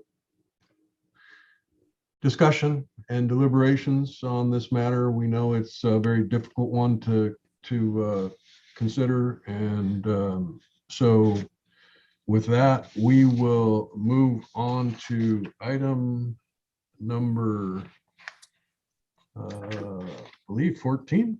14, sir. Yeah. 14 it is. There it is. And Anthony Flores, the clerk of the board, is going to review this one, which is the election of the North County Transit District Board Chair and Board Vice Chair for calendar year 2022. Yes, sir. So pursuant to NCTD's enabling legislation, Public Utilities Code Section 125.100, The board chair and the board vice chair will be nominated each year by the board at its December meeting based on the recommendations of a 3-person nominating committee appointed by the chair in November with the concurrence of the full board. The board chair and the board vice chair shall be subsequently elected by the board at its January meeting of the board of directors. At the November meeting, the board selected a nominating committee comprised of Tony Krantz, Deputy Mayor, City of Encinitas, Chair of Nominating Committee, Marty Von Wilpert, Council Member, District 5, City of San Diego, and Sharon Jenkins, Deputy Mayor, City of San Marcos. At the December meeting, the nominating committee recommended the following nominations to the full board for consideration. Jewel Edson, City of Solana Beach for board chair, and Priya Bapatal, City of Carlsbad for board vice chair for calendar year 2022. So the board recommends that the board elect Jewel Edson, City of Solana Beach as board chair, and Priya Bapatal, City of Carlsbad as board vice chair for calendar year 2022. With that, I will entertain a motion or be available for questions. Are there any questions? I don't see any hands raised. So with that, we can move on to the vote, Anthony. Yeah, need a Move motion. approval. Well, I guess do you need a motion? Oh, yeah, that helps. Yes, we gotta have a motion if we're gonna vote, don't we? Yes, Jim? indeed. Thanks for the catch there. So there's a motion by board member Desmond, and who will be seconding it? Jenkins will second. Okay, there you go. Now we can vote. Well, that was your last motion too, you, Tony. Yep. On the motion of board member Desmond, seconded by board member Jenkins to approve agenda item 14, election of board chair and board vice chair for calendar year 2022. Board member Bapato, how do you vote? Aye. Board member Gasland? Board member Gasland, you're on mute. Board chair Krantz? Yes. Board member McNamara? Yes. Board member Rodriguez? Did not reconnect. Board member Desmond? Yes. Board member Jenkins? Yes. Board vice chair Edson? Yes. Board member Contreras? Aye. Motion passes with all board members present voting yes. Board members Gasland, Rodriguez, no vote. Okay, well, thank you very much. And before I hand over the gavel, I think that's what I do, isn't it? Yes, before I do that, I just want to say that it has been a tremendous honor to have the opportunity to serve as the chair of this board for the last 3 years, and as well serving on this board for the last 9. It's really been amazing to work with such a diverse group of people with varied interests about issues related to public transit, but ultimately continuing to work to provide the best public transit possible. I think that the opportunity for leadership from now Chair Edson is going to realize the continued efforts along those lines. And I think one thing I have proven over the last 3 years is that you can stumble your way through meetings, and everybody's patient and willing to give the benefit of the doubt. And so while I may not have run meetings perfectly, I think the most important part is that we have taken care of the business of the North County Transit District in a very transparent way. So, in the end, I think that with the new leadership, that Jewel, Priya, and Sharon and Karina are going to do an excellent job of leading this agency. And so I once again want to thank you all for the opportunity to serve. And with that, I think I was supposed to hand the gavel, to Jewel. Well, I accept that virtual gavel. Thank you very much. Yes, thank you. So first, I'd like to thank Tony for his leadership over the last 3 years as board chair. I will have a little more to say about that on the next agenda item. Second, I look forward to serving as the chair of the NCTD board and am grateful for the confidence that you all have shown by electing me into this position. A long list of activities are coming before the board that support advancement of NCTD's mission. I'm hopeful that the full board will positively and actively participate in efforts to implement a world-class transit system. The infrastructure bill that was passed significantly increases formula funding and funding of discretionary grant programs. We need to be ready. One of our top priorities must be ridership and revenue recovery from the impacts of COVID-19. Staff has already advanced a number of key studies that will help us to understand the best strategies for success. There's much more I could say, but I'll stop here and just say that I look forward to a successful 22. Thank you, everyone. The next item on the agenda is I will introduce Laura Cote, Chief Administration Officer, for item 15. Laura?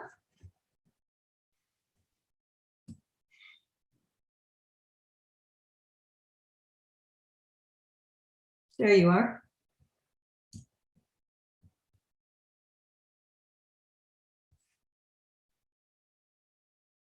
Laura, you're muted.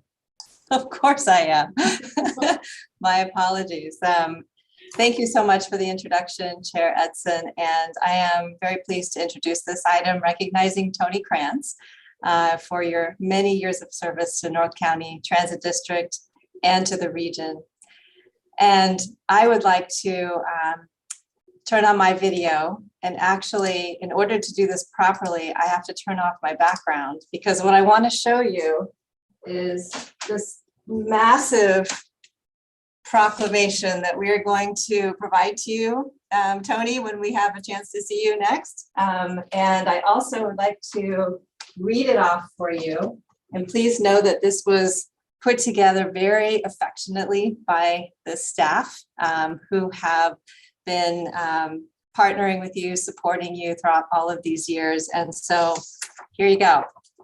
So, honoring Tony Kranz, outstanding service to the North County Transit District. Whereas Chair Kranz has served the North County Transit District faithfully and tirelessly, displaying with courtesy, respect, and humility necessary for public service. Whereas Chair Kranz represents, Tony Kranz, excuse me, see, even I have a hard time making that transition, represents the city of Encinitas with his diverse knowledge of his community and dreamed of serving on the North County Transit District's Board of Directors. Whereas Tony joined North County Transit District Board of Directors in 2013 and has served 9 years, the last 3 as board chair. Whereas Tony Kranz attended countless meetings, served on numerous transit committees, and accomplished many goals, including replacing North County Transit District's legacy locomotive fleet with new Tier 4 emissions locomotives, advancing overhauls for the Sprinter and Coaster fleets, and securing funding for the construction of the Coaster Convention Center platform. Whereas Mr. Kranz is a genuine train foamer. Whereas Mr. Kranz expresses his admiration for transit with calls, texts, emails multiple times on a daily basis, including weekends. Whereas Mr. Kranz is an avid reader of transit and rail-related articles and has become a true transit expert. And whereas NCTD's board, executive director, and staff will miss his devotion, advocacy, and support for public transit.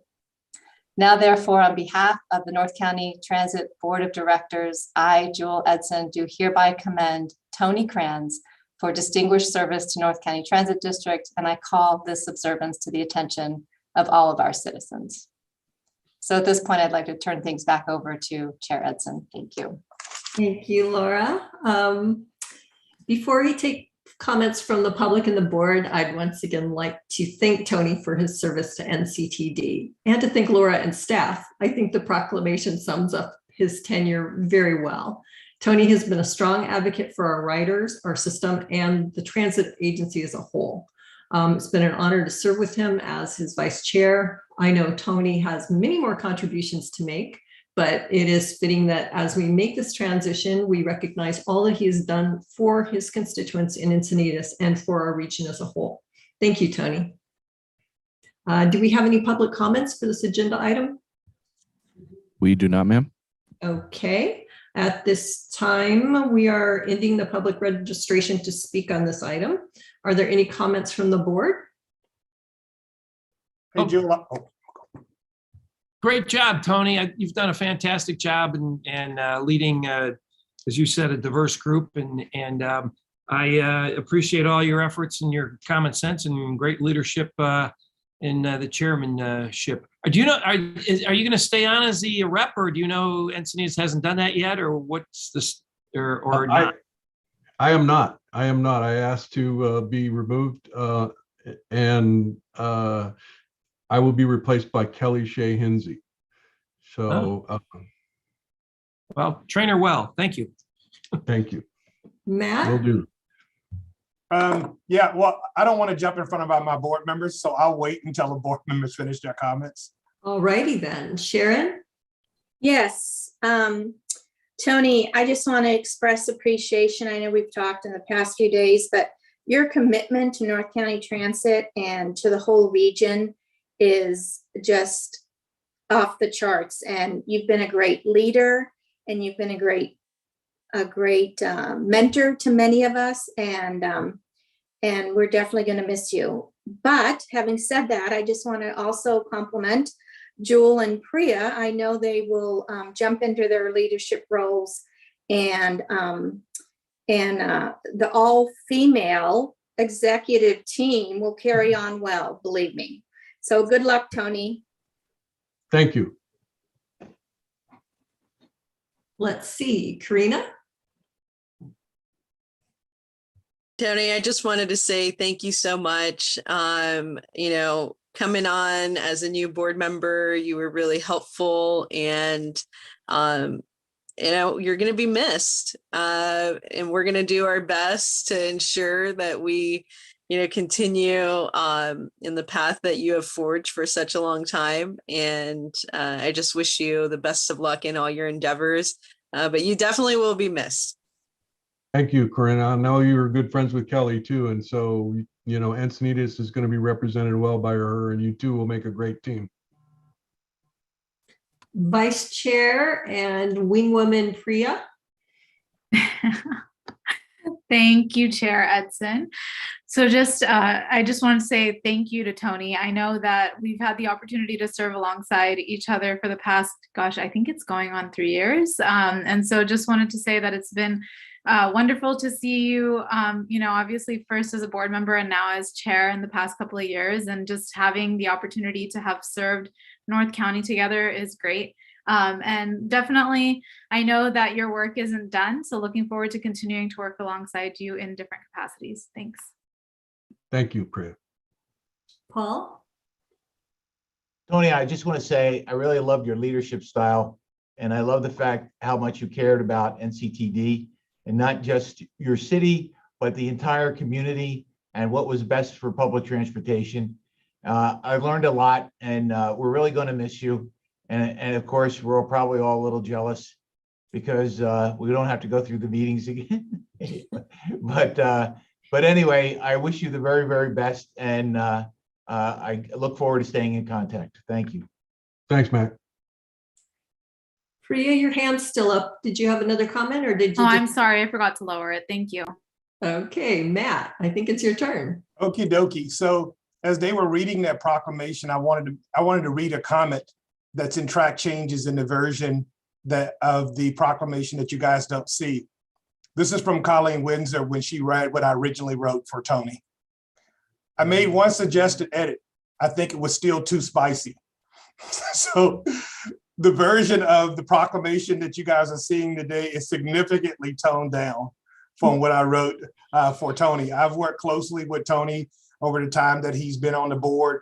Tony has been great to work with.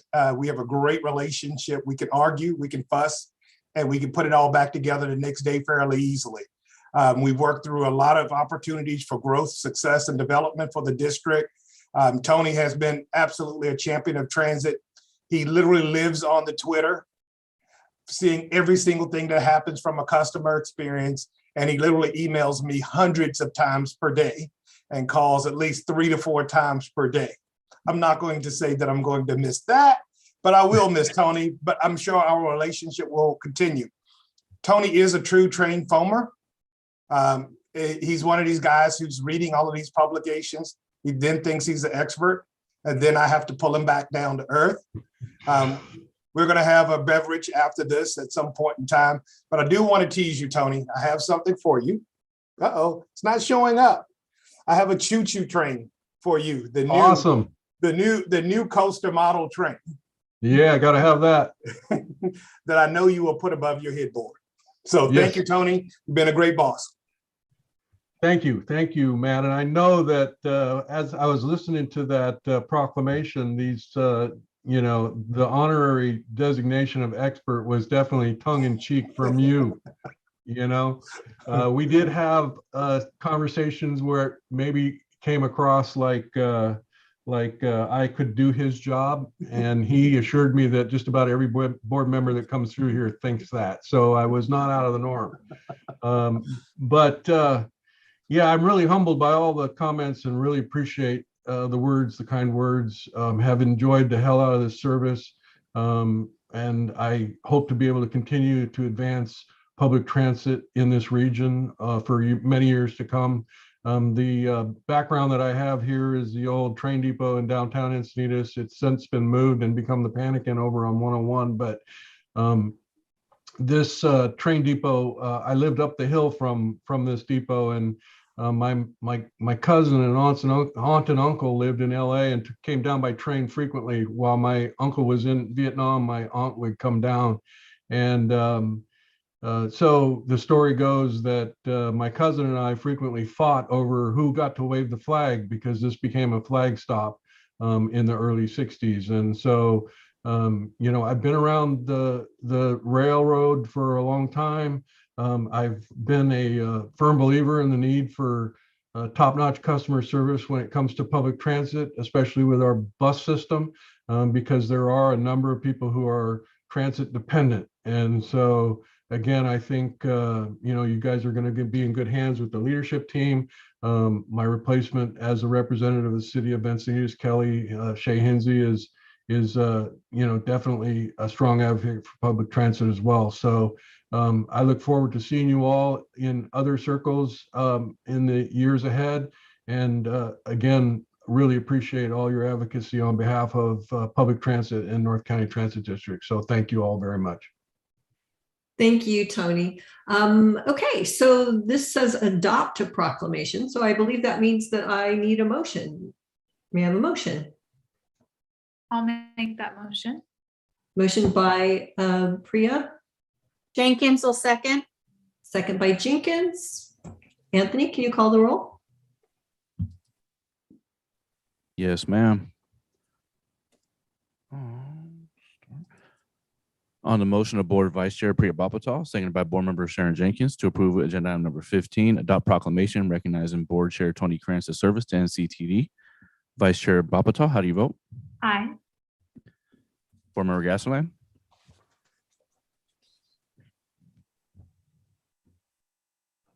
Board Member Krantz? I will abstain, lest I be accused of being an egomaniac. Board Member McNamara? Aye. Board Member Rodriguez? Yes. Board Member Desmond? Aye. Board Member Jenkins? Aye. Board Chair Edson? Aye. Board Member Contreras? Aye. Motion passes with all board members present voting yes. Board Member Krantz abstains. Board Member Gasserland, no vote. Thank you, Thanks Tony. again. Anthony. It's time for the executive director's report. Matt, do you have anything you'd like to report? No, ma'am. Okay. Board members, if you have anything to report, could you please raise your hand and I'll call on you? Well, let's see. Supervisor Desmond. Thank you, Chair Edson. Hey, Matt, I just got a quick question for you. Maybe this is for Lori. But if Del Mar does not agree to what we voted on in item 13, does that have to come back to the board? I'm thinking not, but I want to ask the question. Does that just automatically happen if you don't get the agreement we spelled out? the fence goes forward. Yes. That's Does correct. not have to come back. Oh, Jewel, look at that. You got a gimme right out the gate. Good. Thank you. Okay, I see no other hands. Anthony, are there any remaining public comments? No, ma'am. Okay, so the next scheduled meeting is our regular board meeting, February 17th, 2022 at 2 p.m. This meeting is adjourned in honor of our now former chair, Tony Kranz, and his service. Thank you, everybody. Bye, everyone. Bye.